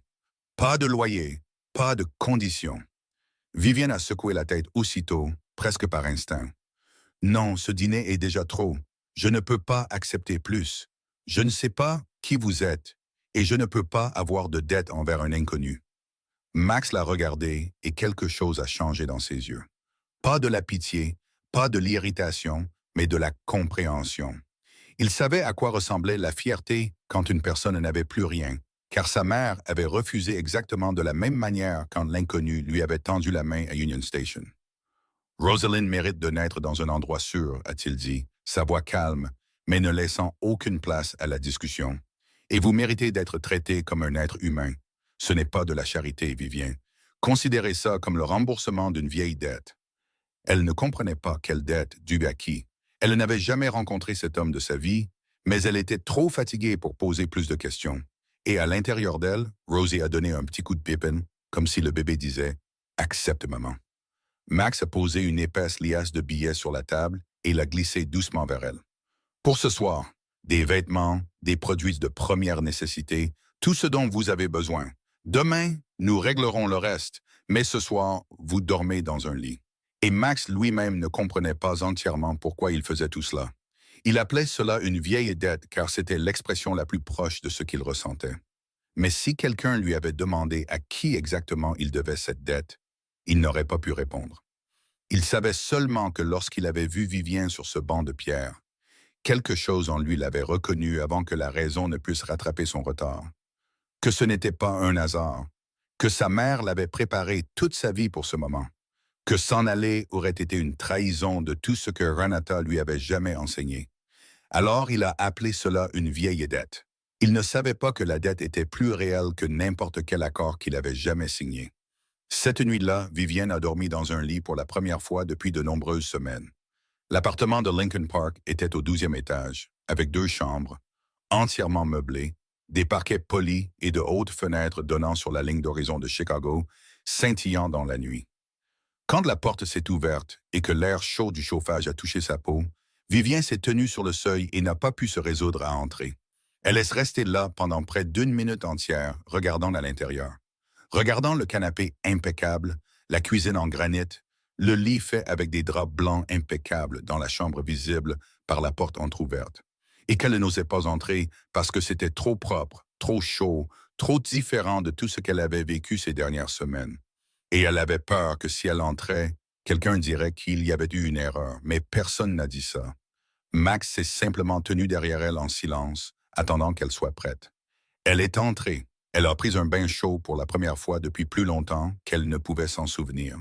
Et debout sous la douche, elle a pleuré sans un bruit. Non pas de tristesse, mais parce que l'eau chaude a touché sa peau gelée et son corps a réagi comme s'il avait oublié ce que c'était que d'être soigné. Elle a dormi pendant 14 heures d'affilée, si profondément qu'elle n'a pas rêvé. Le lendemain matin, un coup à la porte l'a réveillée. Vivienne a enfilé le T-shirt propre que quelqu'un avait laissé plier sur la chaise. Le genre de T-shirt doux qui, elle le devinait, devait coûter autant qu'une semaine de salaire à l'époque de Rosie's. Puis elle est allée ouvrir la porte. Max se tenait là, mais il n'était pas seul. À côté de lui se tenait une femme plus âgée, ses cheveux blancs soigneusement épinglés en un chignon à l'arrière de sa tête, le dos légèrement courbé, sa main gauche reposant sur une canne en ébène avec une poignée en argent. Mais ses yeux étaient vifs et vivants d'une manière que l'âge n'avait pas pu toucher. Elle portait un pull en cachemire gris pâle, un foulard en soie autour du cou, et toute sa présence dégageait une sorte d'autorité douce qui a fait penser à Vivienne aux grandes mères des films italiens que sa mère aimait regarder les dimanches soirs. « Voici ma mère », a dit Max, Renata Corsetti. Renata a franchi le seuil et ses yeux ont trouvé Vivienne avant que Vivienne n'ait eu la chance de dire bonjour. Elle s'est arrêtée. Tout son corps s'est arrêté. Pas à la manière d'une vieille femme reposant ses jambes fatiguées, mais à la manière de quelqu'un qui vient de voir un fantôme. Le sac à main en cuir suspendu à sa main droite a glissé de ses doigts et a heurté le parquet avec un bruit sec, mais elle n'a pas baissé les yeux. Ses yeux sont restés fixés sur le visage de Vivienne, plus précisément sur les yeux de Vivienne. Ces yeux bleu-gris que Catherine Hartley avait transmis à sa fille. Les lèvres de Renata ont tremblé. La main agrippant sa canne s'est resserrée jusqu'à ce que ses jointures blanchissent. « Ses yeux », a-t-elle murmuré, son accent italien se mêlant à son anglais, comme il ne le faisait que lorsqu'elle était profondément secouée. « Je connais ses yeux, Maxfield. » Max a posé une main sur l'épaule de sa mère, inquiet. Il savait que Renata commençait à avoir des jours où sa mémoire n'était plus fiable. Des après-midi où elle appelait des personnes mortes depuis des années Des soirs où elle s'asseyait à la fenêtre et parlait à quelqu'un que personne d'autre ne pouvait voir. Le médecin appelait cela un stade précoce de démence, des jours de clarté et des jours de brouillard. Et Max avait toujours craint qu'un jour sa mère le regarde et ne reconnaisse pas son propre fils. Maman, a-t-il dit doucement, voici Vivienne, elle a besoin d'aide. Mais Renata ne l'a pas entendu. Elle s'est avancée devant Vivienne, a posé sa canne contre le mur, puis a pris les deux mains de Vivienne dans les siennes, tremblantes et ridées. La peau de ses mains était fraîche, mais en dessous, Vivienne a senti une chaleur immédiate. Le genre de chaleur qui ne vient pas de la température, mais de quelque chose de plus profond. Renata a regardé dans les yeux de Vivienne pendant un long moment, comme si elle cherchait dans une pièce sombre, encombrée de 30 ans de souvenirs empilés, sachant que la réponse était quelque part là, mais incapable de l'atteindre. Tu ressembles à quelqu'un que j'ai connu il y a très longtemps, a-t-elle dit, sa voix s'effilochant sur les bords. Il y a très très longtemps, ses yeux. J'ai déjà vu ses yeux, mais je... Elle a secoué la tête, déçue d'elle-même, de la mémoire qui fondait comme la neige de printemps. De grands morceaux étaient encore là, mais les bords étaient déjà flous. Ma mémoire maintenant, c'est comme de l'eau qui coule entre mes doigts, je ne peux pas la retenir. Le moment est passé. Renata ne se souvenait de rien de plus, mais elle n'a pas lâché les mains de Vivien. Au lieu de cela, elle l'a attiré près d'elle et l'a étreinte doucement, avec précaution, comme si elle tenait quelque chose de précieux et de fragile. Vivien s'est raidie dans ses bras. Depuis combien de temps personne ne l'avait-il tenue comme ça? Elle ne s'en souvenait pas. Peut-être que la dernière fois, c'était Catherine, 8 ans plus tôt, avant que la vieille berline ne percute ce camion sur Lakeshore Drive. 8 ans sans une étreinte. Et maintenant, une inconnue de 70 ans, dans l'appartement que son fils lui avait prêté pour des raisons qu'elle ne comprenait toujours pas, la tenait comme si elle avait sa place ici. « Tu es en sécurité maintenant », a murmuré Renata à son oreille, sa voix ferme comme l'acier, même si son corps semblait fragile. La famille Corsetti protège les siens. Et Vivien s'est effondrée. Pas le genre d'effondrement bruyant qu'elle avait connu les nuits où elle pleurait seule sur le banc de pierre. C'était le genre plus silencieux, plus profond, quand un mur qu'elle avait passé 8 ans à construire pour se protéger s'est soudainement effondré sous le poids de 2 mots dont elle avait presque oublié le son. Famille. Elle a pleuré dans les bras de Renata, ses épaules secouées, incapable de dire un mot. Max se tenait près de la porte en silence, regardant sa mère tenir la femme qu'il avait trouvée sur le banc la nuit précédente. Et il ne comprenait pas pourquoi ses propres yeux le brûlaient aussi. Renata ne se souvenait pas du nom, mais les yeux, elle ne les oublierait jamais. Les semaines qui ont suivi se sont déroulées comme un rêve auquel Vivien n'osait pas croire. Chaque matin, elle se réveillait dans un lit au drap blanc, voyait la lumière du soleil inonder les hautes fenêtres, voyait la ligne d'horizon de Chicago scintiller au loin. Et pendant quelques secondes, il lui fallait toujours reprendre son souffle pour se souvenir qu'elle n'était plus allongée sur un banc de pierre dans le parc. Max lui a présenté le docteur Miriam Walsh, la cousine de sa mère, une obstétricienne dans l'un des meilleurs hôpitaux de la North Shore. Lors du premier rendez-vous, Vivienne était allongée sur la table d'examen avec une blouse d'hôpital propre drapée sur son ventre de 5 mois. Et quand le docteur Miriam a pressé la sonde d'échographie contre sa peau, le battement de cœur du bébé a rempli la pièce. Régulier, fort, décidé, comme un petit tambour battant son rythme dans ce silence. Le docteur Miriam a regardé l'écran, a souri, puis s'est tourné vers Vivien. Ce bébé est une battante. Après tout ce que vous avez traversé, elle est toujours en parfaite santé. Vous avez une petite fille très têtue là-dedans. Vivien a ri, le premier vrai rire qu'elle avait eu depuis des mois. Et les larmes sont venues en même temps que le sourire, car parfois rire et pleurer sont la même chose quand on a oublié ce que l'un ou l'autre ressent. Max a fait en sorte qu'un ordinateur portable soit placé sur le bureau à côté de la grande fenêtre de l'appartement. Et Vivienne s'est réinscrite au cours de comptabilité en ligne qu'elle avait abandonné 6 ans plus tôt, quand Bryce l'avait convaincue que renoncer à son éducation était une preuve d'amour. Chaque matin, la lumière du soleil se déversait dans la pièce. Elle s'asseyait devant l'écran. Rosie donnait de petits coups de pied à l'intérieur d'elle, et elle étudiait lentement, leçon par leçon, chapitre par chapitre. Elle a commencé à reconstruire l'avenir qu'elle avait cru perdu pour toujours. La couleur a commencé à revenir sur ses joues, Les cernes sombres sous ses yeux se sont estompées. Ses mains ne tremblaient plus quand elle tenait une cuillère. À 20 mètres de là, à l'intérieur d'une caravane tachée de rouille dans une friche industrielle abandonnée du Southside, Bryce Keller s'est réveillé avec un bleu frais sur la pommette gauche et le goût du sang dans la bouche. Les hommes de Big Sal Benedetto lui avaient rendu une troisième visite. Et cette fois, ils ne l'avaient pas seulement battu. Ils avaient pris sa guitare, la dernière chose qu'il possédait encore de son ancienne vie, lui avaient cassé le manche devant lui et l'avaient jeté par terre. Ils avaient aussi pris ses chaussures. Il était assis pieds nus sur le sol froid de la caravane, fixant les morceaux brisés de la guitare. Et pour la première fois, il a compris ce que signifiait n'avoir plus rien. Mais il n'avait aucune idée que la femme qui l'avait abandonné était maintenant assise dans un appartement de Lincoln Park, avec un nouvel ordinateur portable, protégé par le chef de la pègre le plus puissant de la ville, devenant plus forte chaque jour tandis qu'il s'enfonçait plus profondément à chaque heure qui passait. Un samedi après-midi, Ranata a invité Vivienne au domaine des Corsetti pour le dîner. Ranata adorait cuisiner, disant que c'était ainsi qu'elle se souvenait de la Sicile. Et chaque fois qu'elle se tenait dans cette vaste cuisine avec l'odeur de l'ail grésillant dans l'huile, du basilic frais et de la sauce tomate mijotant doucement sur le feu, ses yeux s'illuminaient d'une manière que même une mémoire défaillante ne pouvait toucher. Car ses mains se souvenaient encore de ce que son esprit commençait à oublier. Vivien est arrivé plus tôt que prévu car Ranata lui avait demandé d'apporter une bouteille d'huile d'olive que Max avait laissée à l'appartement. Elle est entrée par l'entrée de service que Ranata lui avait montrée, a longé le long couloir de marbre et s'est arrêtée.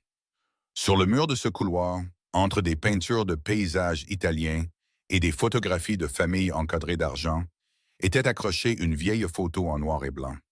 Le temps l'avait délavée et les coins s'étaient légèrement recourbés, mais l'image restait assez claire pour que Vivienne puisse voir deux femmes debout côte à côte devant le porche d'une petite maison en bois. À gauche se tenait une jeune femme italienne très enceinte, aux cheveux noirs épais, avec un sourire fatigué mais reconnaissant.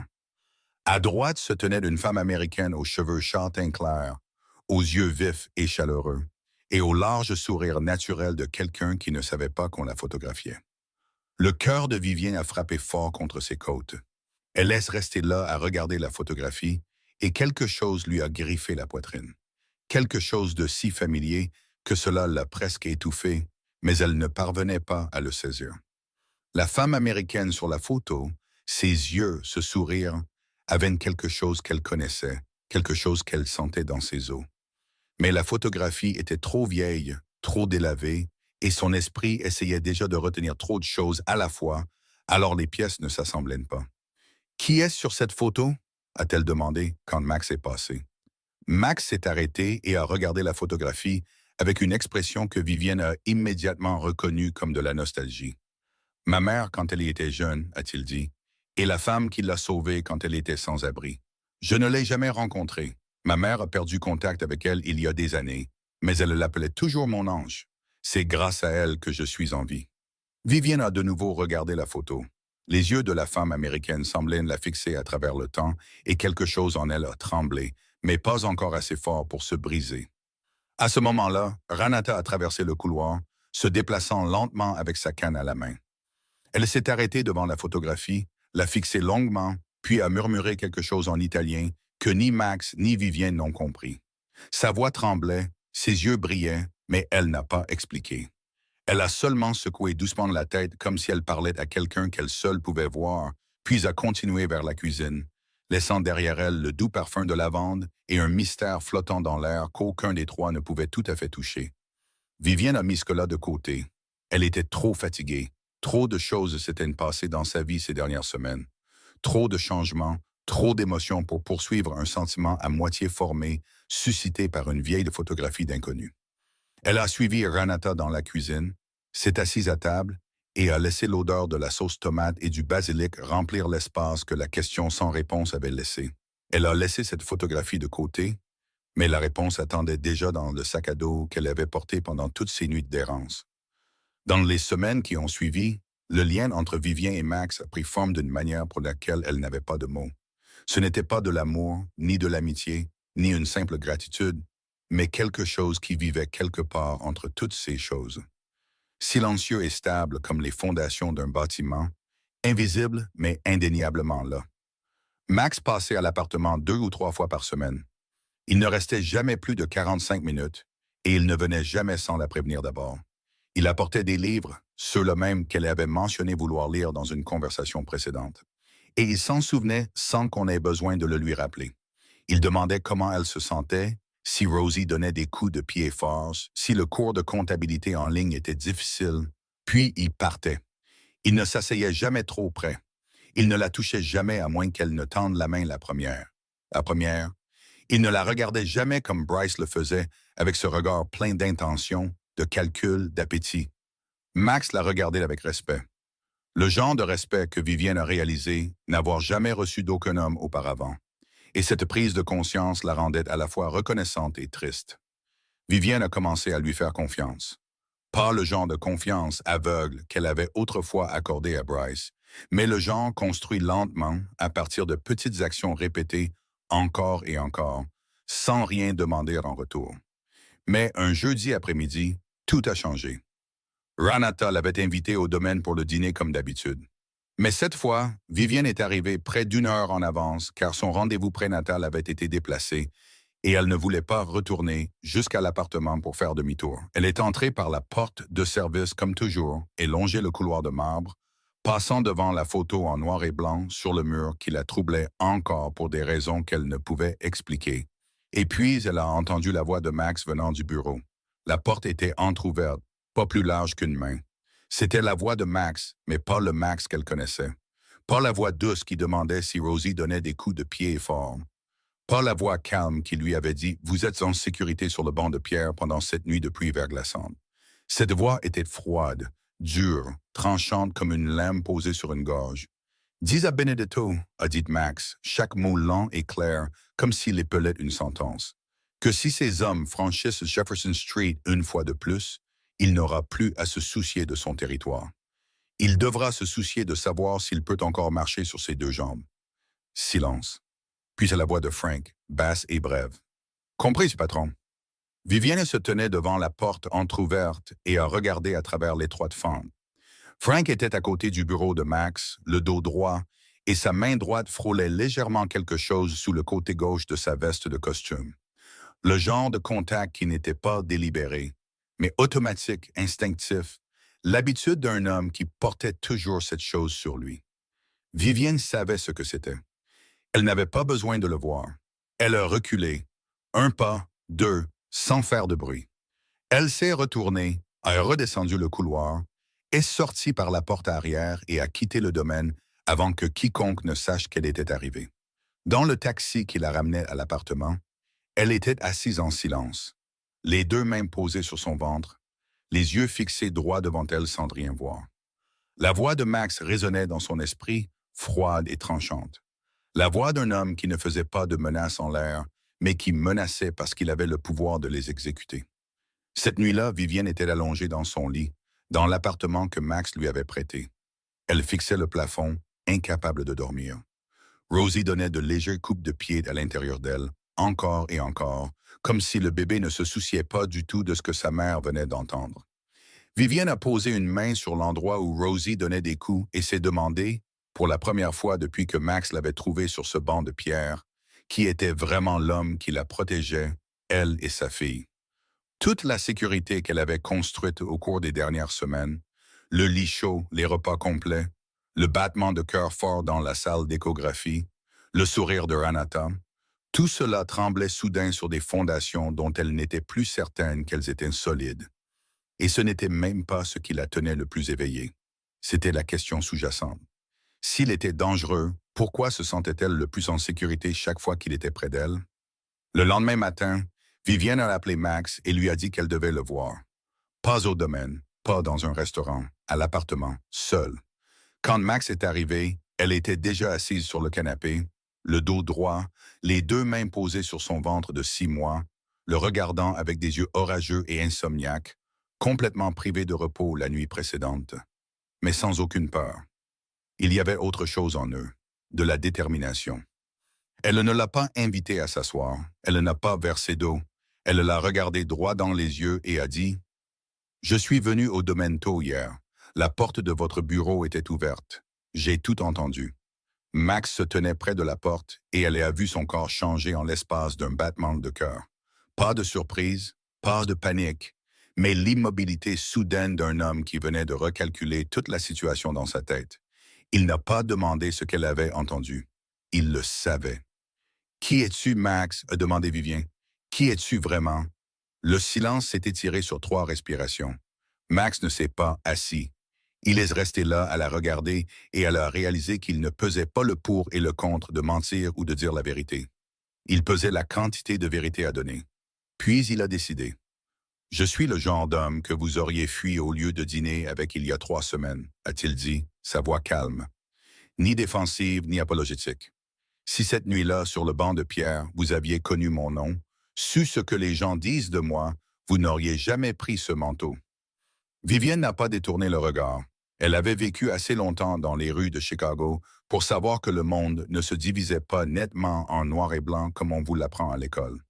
Elle l'a regardé et a posé la seule question à laquelle elle avait vraiment besoin d'une réponse. Alors pourquoi m'as-tu aidé?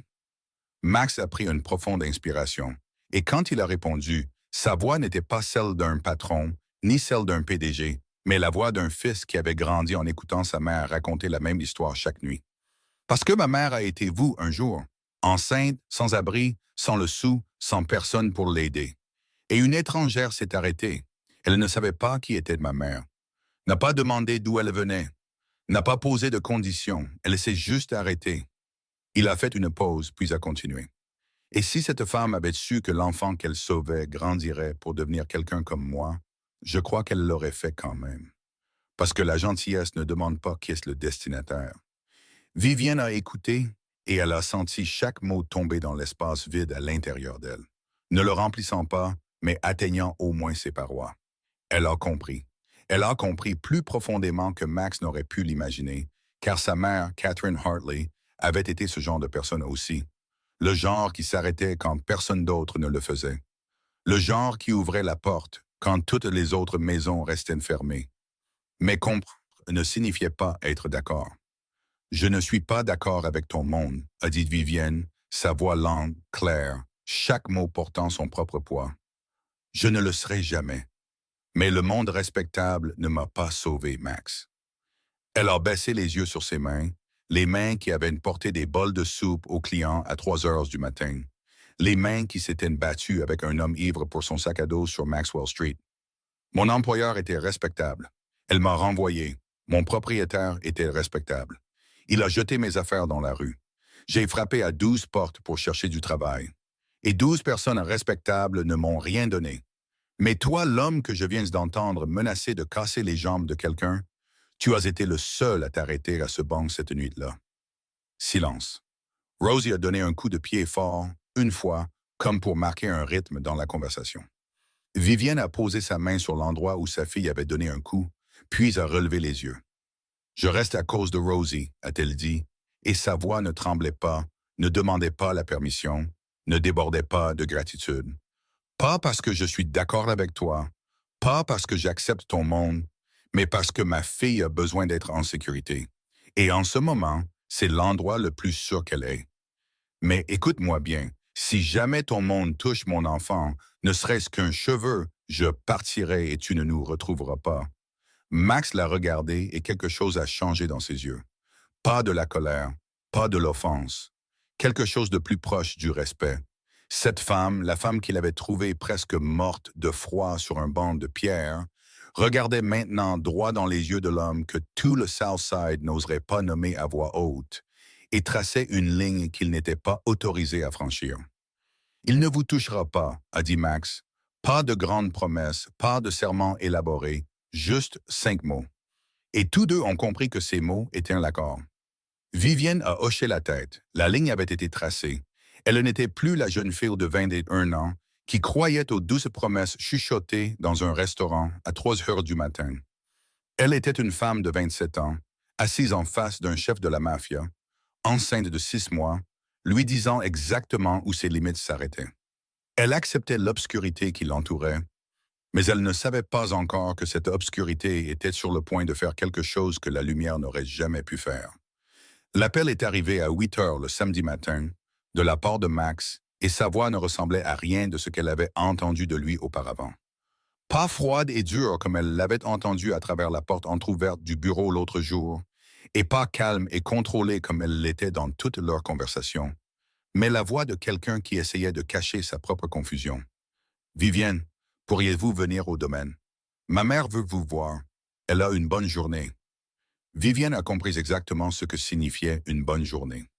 Cela signifiait que Ranata était dans l'un de ces rares matins où sa mémoire revenait, aussi nette que du cristal, où elle se souvenait des noms, des dates, des visages, des détails, de tout ce qui, les autres jours, lui glissait entre les doigts comme de la fumée, et tout le monde autour d'elle savait que ces jours ne duraient jamais.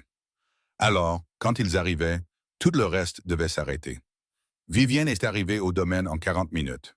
Ranata était assise dans le grand salon, dans un fauteuil en velours gris près de la fenêtre donnant sur le jardin. La lumière du matin se déversait à travers la vitre et tombait sur ses cheveux argentés, et ses yeux étaient brillants d'une manière que Vivienne n'avait jamais vue depuis le premier jour de leur rencontre.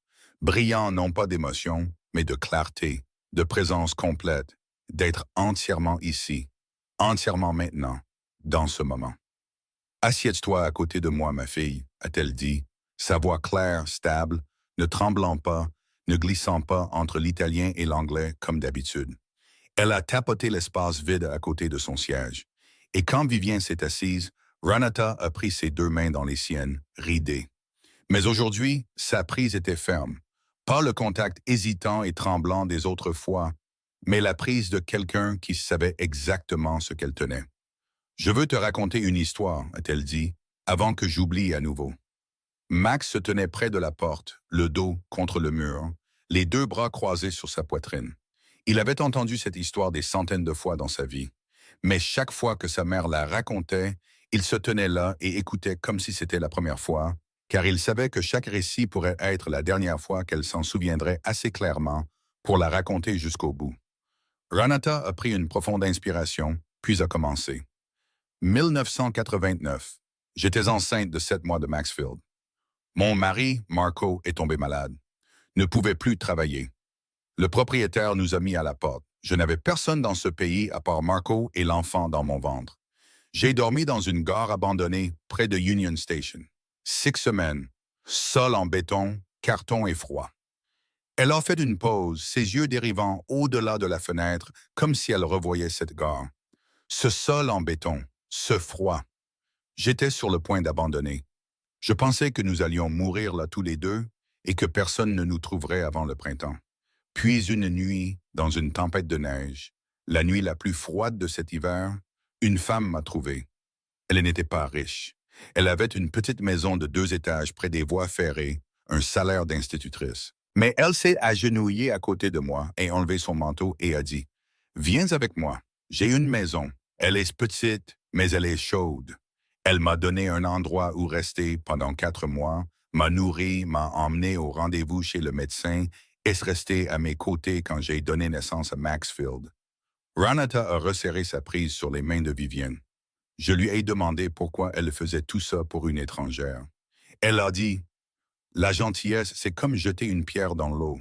Les ondulations ne s'arrêtent jamais. » Puis elle m'a fait promettre que quand je le pourrais, je serais la pierre pour quelqu'un d'autre. Vivienne était assise, immobile, mais son cœur avait commencé à battre plus vite, et elle ne comprenait pas pourquoi. Quelque chose montait en elle d'un endroit si profond qu'elle ne pouvait le nommer. Quelque chose qu'elle avait déjà ressenti en se tenant devant la photographie dans le couloir, mais qu'elle n'avait pas pu saisir. Maintenant, c'était plus proche, plus clair, plus fort. Quel était son nom, a demandé Vivienne, et même elle ne comprenait pas pourquoi sa voix était tombée à un murmure. Ranata l'a regardé, et dans ses vieux yeux, il y avait quelque chose de doux et de solennel à la fois, comme si elle savait que les mots qu'elle allait prononcer changeraient tout. « Catherine », a-t-elle dit. Elle s'appelait Catherine Hartley. Le monde s'est arrêté. Pas au sens poétique, au sens littéral.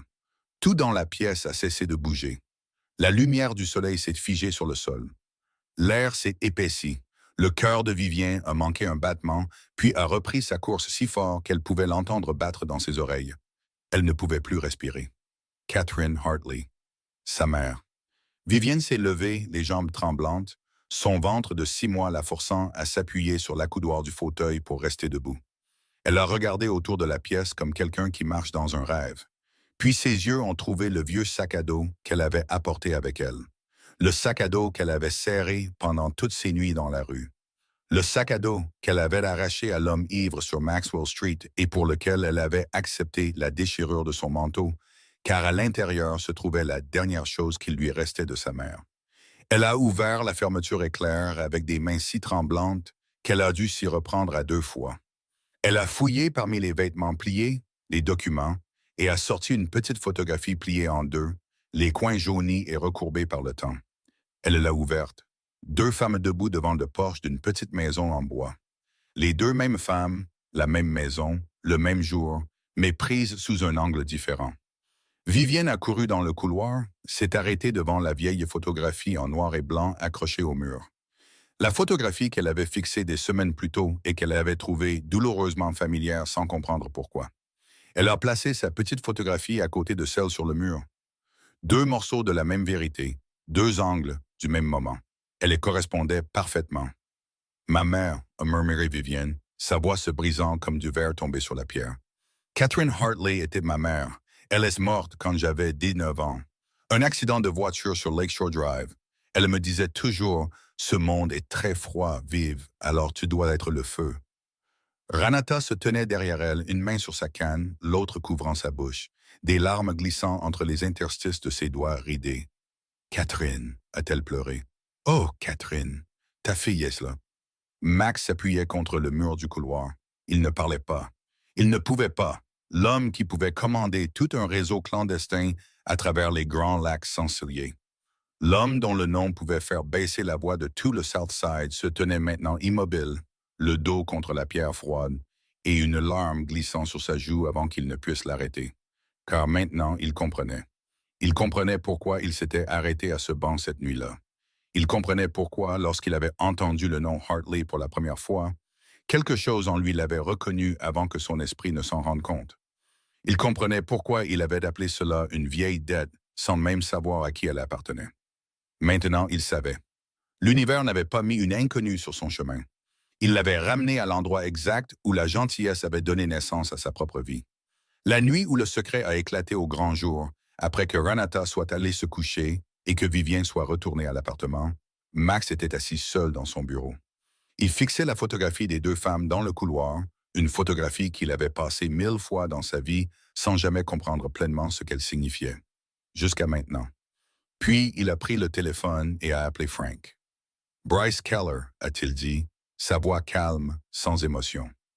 Le genre de voix que Frank savait être la plus dangereuse, car cela signifiait que Max avait déjà pris sa décision et que rien ne la changerait. Je veux tout savoir. Où il est, de quoi il vit, à qui il doit de l'argent, combien il doit, tout. Frank n'a pas demandé pourquoi. 20 ans aux côtés de Max lui avaient appris que lorsque le patron dit tout, la seule réponse est compris. 48 heures plus tard, Frank a posé un mince dossier sur le bureau de Max. Mince car la vie de Bryce Keller contenait très peu de choses dignes d'être enregistrées. 29 ans, pas de biens, pas de travail, pas d'assurance. Adresse actuelle. Une caravane rouillée dans une friche industrielle abandonnée du Southside. Le genre d'endroit que les Rod ne choisiraient pas s'ils avaient d'autres options. Mais les Ginghighs, parfois, n'en ont pas. Ils devaient 6 000 $ de dette de prêt sur gage à Big Sal Benedetto. Le capital initial n'était que de 2 000. Mais les intérêts de Big Sal fonctionnaient comme un cancer, se multipliant chaque semaine et ne s'arrêtant jamais. Il avait déjà été battu 3 fois par les hommes de Sal. Sa guitare avait été cassée. Ses chaussures avaient été prises. La prochaine fois, il ne le battraient pas, a dit Frank. La prochaine fois, Big Sal s'en occuperait, parce que la dette avait dépassé la limite de sa patience. Max a lu le dossier, l'a fermé et est resté assis, immobile, pendant un long moment. Il a pensé à Vivienne sur le banc de pierre cette nuit-là sous la pluie verglaçante, le manteau déchiré, le ventre gonflé de grossesse, mangeant un sandwich sorti d'une poubelle. Il a pensé aux 47 000 $ qu'il lui avait fallu 6 ans pour rassembler et que Bryce avait mis 30 secondes à retirer de son compte. Il a pensé au son de ses pleurs dans ce restaurant de la Gold Coast, sa voix se brisant encore et encore, comme quelqu'un essayant de s'accrocher au dernier morceau brisé d'elle-même. Puis il a pris sa décision. Max n'a pas ordonné de tuer Bryce Keller. Tuer est facile. Tuer est rapide. Tuer est le genre de chose que n'importe quel homme avec une arme et pas assez de patience peut faire. Max a fait bien pire. Il est resté silencieux. Big Sal Benedetto opérait sur un territoire contrôlé par Corsetti. Chaque opération de prêt sur gage dans le South Side passait par le système dont Max était au sommet. Ce qui signifiait que si Max décrochait le téléphone et prononçait une seule phrase, une seule, la dette de Bryce disparaîtrait, Big Sal reculerait et personne ne le toucherait plus. Un appel, 30 secondes. Plus facile que le virement que Bryce a fait depuis le compte de Vivienne. Mais Max n'a pas passé cet appel. Il a laissé le téléphone sur son bureau et n'a appelé personne. Il n'a pas ordonné à Big Sal de battre Bryce. Il n'en avait pas besoin. Le système fonctionnait de lui-même et ce système n'avait aucune pitié. Tout ce que Max avait à faire était de ne pas interférer, de ne pas protéger, de ne pas tendre la main. Tout ce qu'il avait à faire était de laisser Bryce Keller seul avec les conséquences de ses propres choix. Mais Max ne s'est pas arrêté là. Il a rappelé Frank et a donné une deuxième instruction, le genre d'instruction que personne dans le réseau Corsetti ne remettrait en question, car elle n'avait rien à voir avec le sang ou la violence. C'était plus doux que ça, et donc beaucoup plus cruel. En une semaine, toutes les portes de Chicago se sont fermées au nez de Bryce Keller. Chaque appartement bon marché pour lequel il se renseignait venait d'être pris. Chaque restaurant, chaque magasin, chaque chantier de construction où il demandait du travail n'embauchait soudainement plus. Personne ne lui a dit ouvertement qu'il était refusé à cause du nom Corsetti. Ils n'en avaient pas besoin. Ils avaient seulement besoin de savoir qu'embaucher Bryce Keller signifiait accueillir des ennuis que personne dans cette ville ne voulait. Bryce ne comprenait pas ce qui se passait. Il savait seulement que chaque jour, le monde se rétrécissait autour de lui. Chaque jour, il restait moins de choix. Chaque jour, le mur invisible s'élevait plus haut. Désespéré, il a entendu de quelqu'un, peut-être un ancien collègue de Rosie's, que Vivienne vivait maintenant à Lincoln Park, soutenue par un riche bienfaiteur. Il ne savait pas qui était ce bienfaiteur. Il savait seulement que Vivienne avait de l'argent, et l'argent était la seule chose qui pourrait le sauver de Big Sal. Il a utilisé sa dernière monnaie pour prendre un bus jusqu'à l'immeuble de Lincoln Park. Il a erré autour du portail, essayant de voir à l'intérieur. Quand le gardien de sécurité lui a demandé qui il cherchait, Bryce a dit le nom de Vivienne Hartley. Le gardien a regardé la liste, puis a relevé les yeux et a dit 4 mots que Bryce Keller n'oublierait jamais. Elle est sous la protection des Corsetti. Le sang a quitté le visage de Bryce Keller. Corsetti. Il ne connaissait pas grand-chose du monde souterrain de Chicago, mais il en savait assez.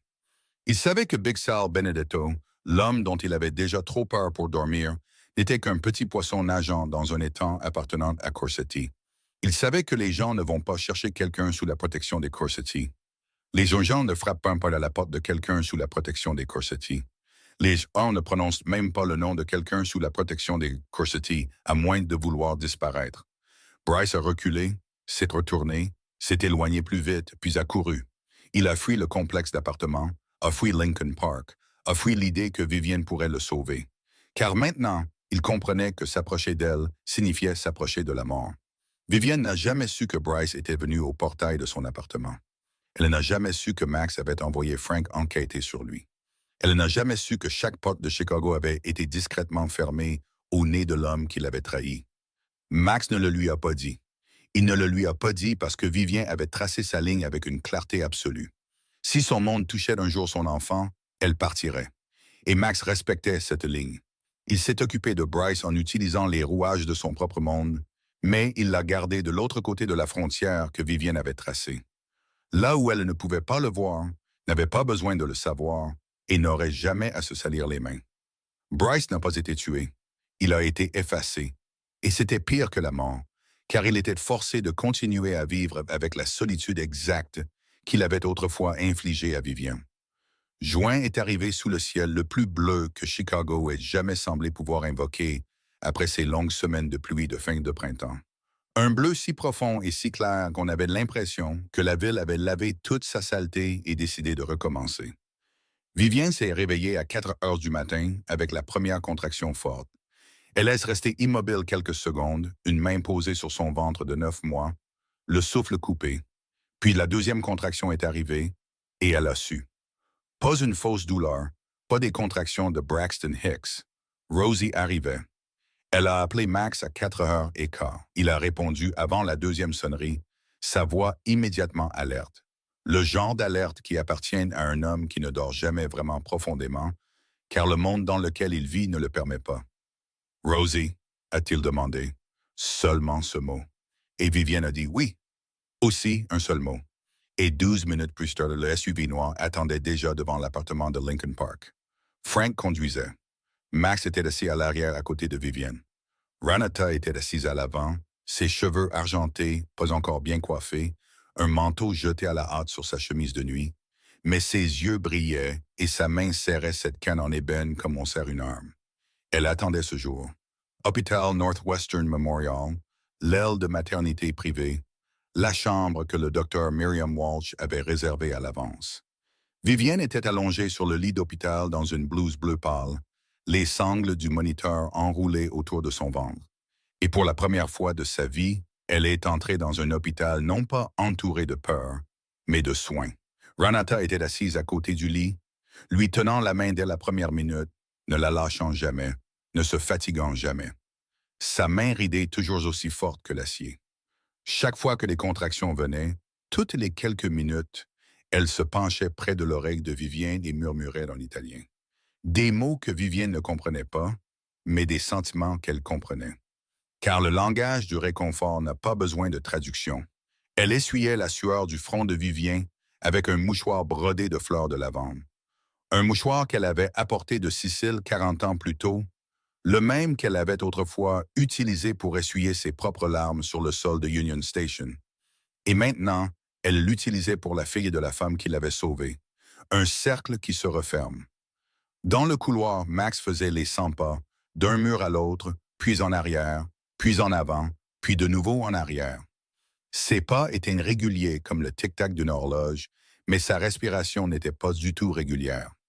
Frank se tenait contre le mur opposé, les deux bras croisés, regardant son patron avec une expression que personne dans le réseau Corsetti n'aurait cru s'il l'avait vu. En 20 ans aux côtés de Max, Frank l'avait vu faire face à tout. Des armes pointées sur sa tête, le FBI frappant à la porte, des rivaux essayant de le tuer pour un territoire. Des nuits où une mauvaise décision pouvait tout faire basculer. Et à travers tout cela, Max n'avait jamais perdu son sang-froid. Pas une seule fois. Mais aujourd'hui, devant la porte fermée d'une salle d'accouchement, à cause d'un bébé qui n'était pas le sien, à cause d'une femme qu'il n'aimait pas de la manière dont le monde définit l'amour, mais à qui il était lié par quelque chose de plus profond que l'amour, Max Corsetti a perdu son sang-froid. Il s'est arrêté au milieu du couloir, s'est adossé au mur et fermé les yeux, et Frank a vu que sa main tremblait. Frank n'a rien dit.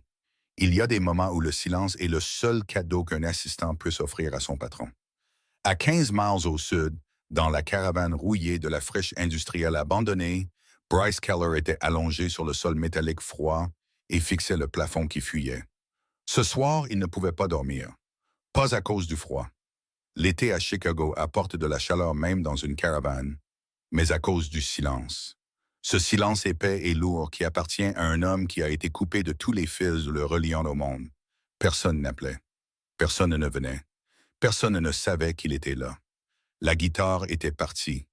Les chaussures étaient parties. Jolene était partie depuis longtemps. L'argent était parti depuis encore plus longtemps. Et maintenant, après avoir entendu le nom Corsetti de la bouche de ce gardien à Lincoln Park, sa dernière parcelle d'espoir était partie aussi. Il gisait recroquevillé sur le sol, les bras autour des genoux, et ressentait exactement ce qu'il avait autrefois infligé à Vivienne 9 mois plus tôt, quand il l'avait laissé seul dans cet appartement sombre avec un test de grossesse positif. La solitude absolue. Le genre qui ne vient pas et pas du fait de n'avoir personne autour, mais de savoir que vous avez chassé tout le monde de vos propres mains et qu'il ne reste plus personne à appeler. Le son d'une sirène d'ambulance a résonné au loin, traversant la fenêtre sale de la caravane, passant et s'évanouissant dans la nuit. Bryce ne savait pas que peut-être cette même ambulance transportait quelqu'un vers l'hôpital où sa fille, la fille qu'il avait qualifiée de complication, la fille qu'il avait abandonnée comme un déchet, était sur le point de naître à 15 miles de là, dans les bras de personnes qui se souciaient vraiment d'elle. Il ne le savait pas, il ne le saurait jamais. Et c'était le karma. Le karma n'arrive pas avec une explosion. Le karma ne crie pas. Le karma murmure. Il murmure à travers le silence à l'intérieur d'une caravane où personne ne frappe, à travers le cri d'une sirène d'ambulance qui monte et disparaît, à travers la distance de 15 miles entre un père qui ne mérite pas ce nom et une fille qui ne connaîtra jamais son visage. Dans la salle d'accouchement, 4 heures ont passé, puis 5. Vivienne était épuisée, ses cheveux trempés de sueur. Mais Renata était toujours là, lui tenant toujours la main, murmurant toujours en italien.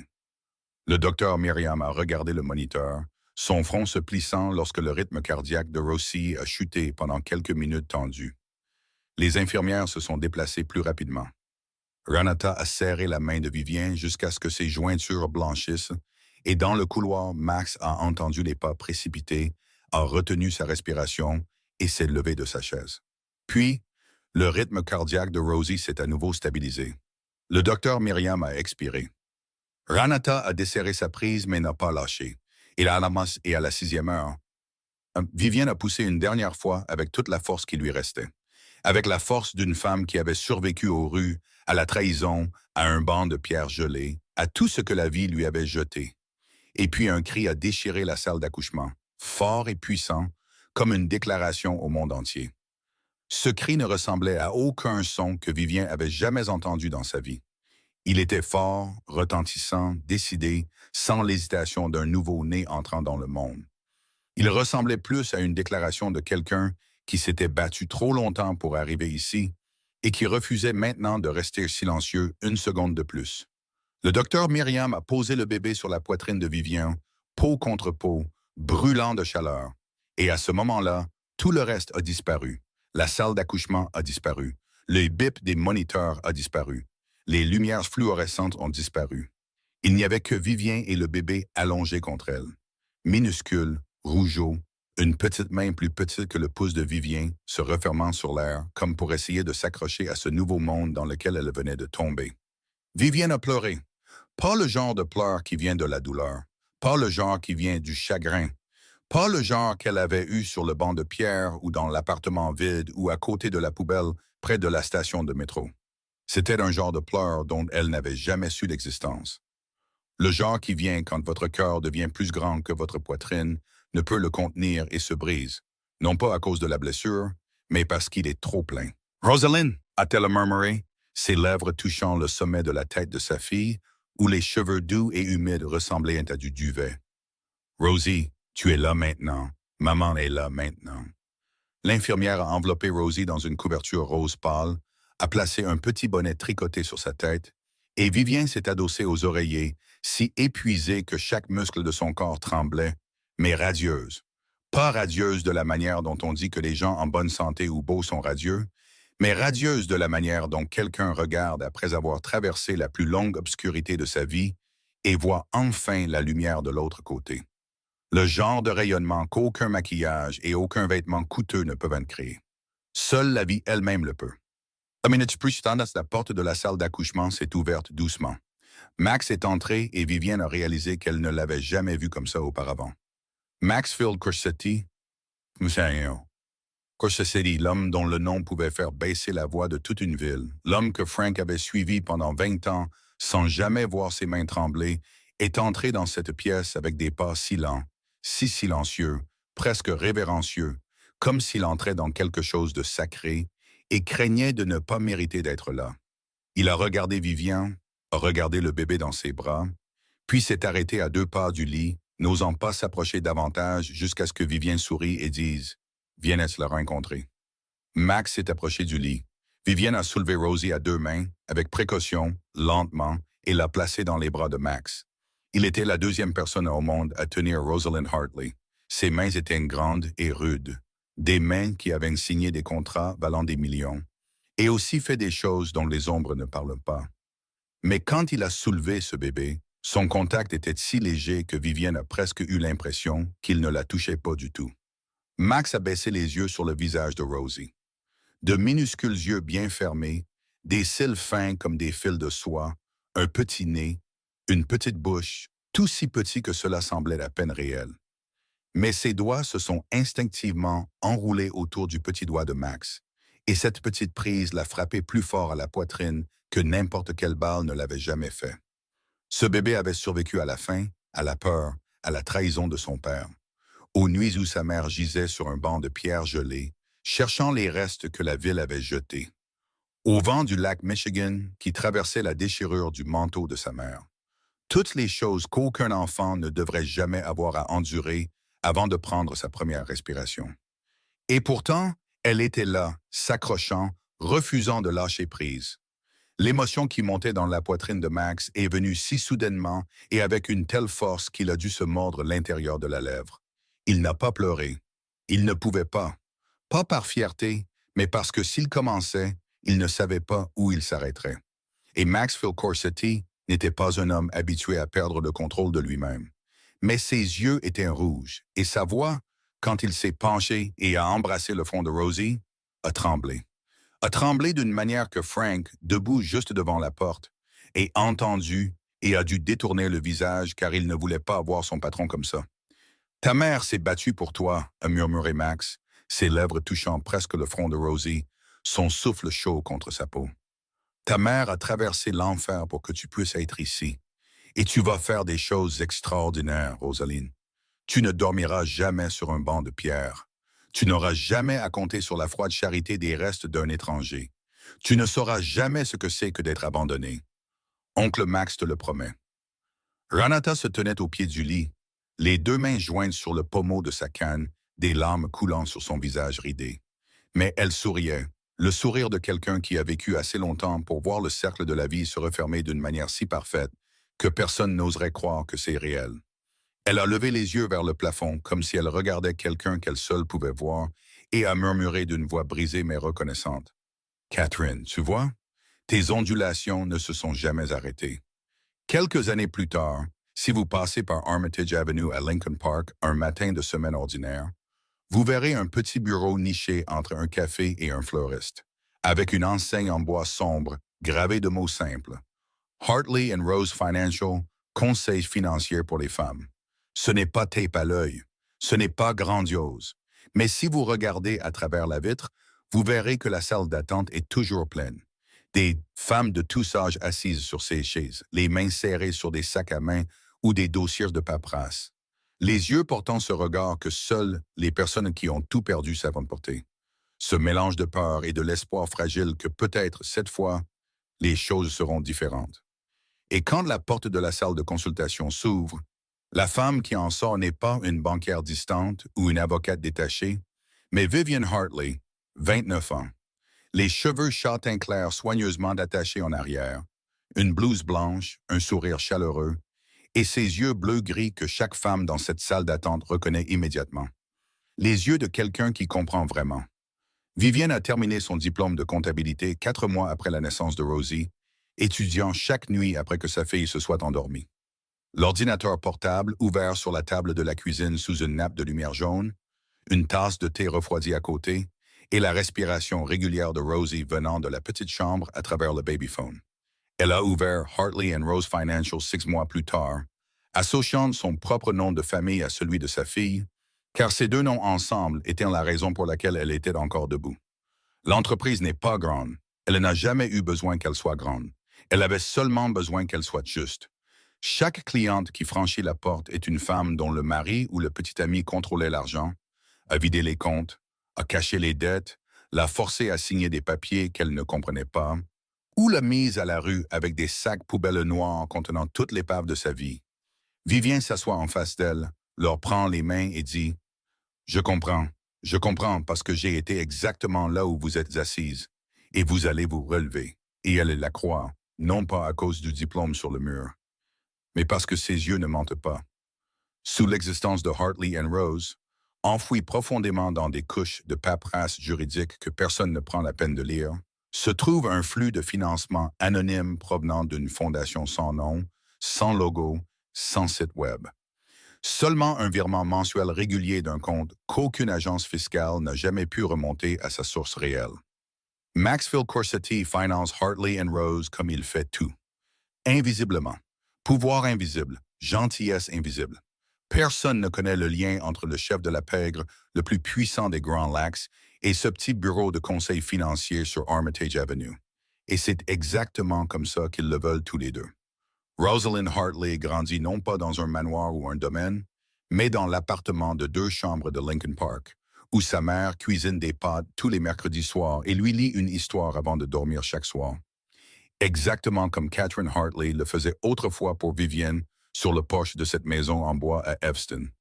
Rosie est brillante, curieuse et chaleureuse de la manière dont les adultes oublient parfois que les enfants peuvent l'être.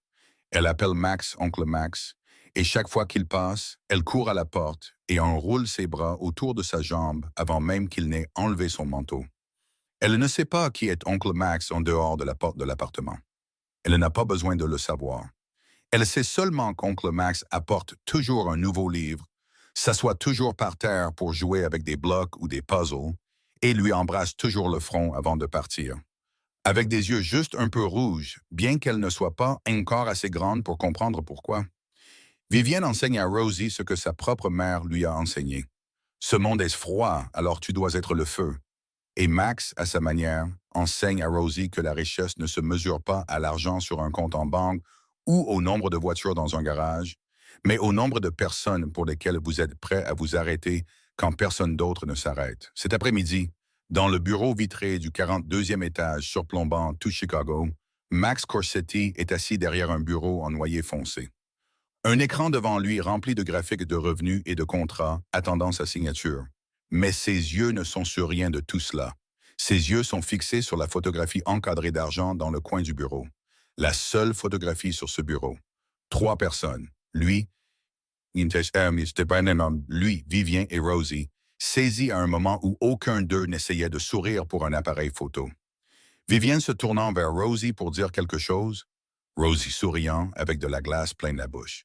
Et Max les regardant tous les deux avec une expression que personne dans le réseau Corsetti n'aurait jamais cru appartenir à leur patron. Il regarde la photographie et il se souvient.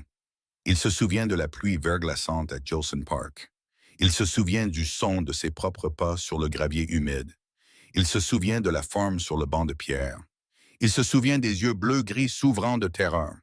Il se souvient de la voix rauque disant « Un demi-sandwich de la poubelle à côté de la station de métro ». Il se souvient du moment où il a failli continuer à marcher, failli retourner au domaine, failli se dire que ce n'était pas ses affaires. Mais il n'a pas continué à marcher et tout a changé. Il regarde la ligne d'horizon de Chicago à travers la grande vitre, la ville vaste et chaotique, impitoyable et belle à la fois. Et il pense à sa mère sur le sol de Union Station 37 ans plus tôt, à Catherine Hartley s'agenouillant dans une tempête de neige, à Vivienne sur le banc de pierre, à Rosie en roulant ses petits doigts autour de son petit doigt dans la salle d'accouchement. Et il comprend que tout cela n'est qu'une seule ondulation, commençant par la pierre que Catherine a jetée dans l'eau il y a 37 ans. Et cette ondulation continue de se déplacer, touchant des rivages que personne n'aurait pu prévoir. Parfois, la vie évolue de manière imprévisible. Parfois, les personnes que le monde met en marge sont celles-là mêmes, qui sont élevées vers quelque chose d'extraordinaire. Parfois, la cruauté rencontre son châtiment en silence. Tandis que la gentillesse patiente, la gentillesse anonyme, la gentillesse qui n'a pas besoin d'être vue, trouve un moyen de s'épanouir en quelque chose de durable. Et parfois, seulement parfois, l'aide arrive sous une forme que personne n'aurait jamais attendue. Une obscurité dans un manteau en cachemire, debout dans un parc gelé, nous rappelant que même des mains qui ne sont pas propres peuvent encore envoyer les plus belles ondulations à travers l'eau. L'histoire de Vivien et Max se termine ici. Mais les ondulations, non. Si cette histoire vous a touché, si quelque part dans ces mots vous vous êtes vu, ou quelqu'un que vous aimez, ou quelque chose que vous souhaiteriez que ce monde ait en plus grande quantité, alors appuyez sur j'aime pour que je sache que vous étiez là, que vous avez écouté, que vous l'avez ressenti. Partagez cette vidéo avec quelqu'un qui a besoin d'entendre que peu importe la violence de la tempête, il y a toujours quelqu'un, quelque part, prêt à s'arrêter pour lui. Et si vous n'êtes pas encore abonné à la chaîne, abonnez-vous pour que chaque jour nous puissions continuer à écouter ensemble plus d'histoires comme celle-ci. Des histoires sur les gens, sur la gentillesse, sur le pouvoir des petites ondulations que nous pensons que personne ne voit. J'aimerais vraiment savoir ce que vous avez ressenti. À quoi cette histoire vous a-t-elle fait penser? Avez-vous déjà rencontré une pierre dans votre propre vie? Quelqu'un qui s'est arrêté pour vous quand personne d'autre ne l'a fait? Ou avez-vous été cette pierre pour quelqu'un d'autre et n'avez jamais raconté l'histoire? Laissez un commentaire ci-dessous. Je lis chaque ligne et chaque histoire que vous partagez devient une source d'inspiration pour les vidéos qui suivront celle-ci. Je souhaite à tous ceux qui regardent cette vidéo une bonne santé, une vie joyeuse et une raison de sourire chaque jour. Merci d'avoir passé votre temps ici. Au revoir, au revoir et à la prochaine vidéo.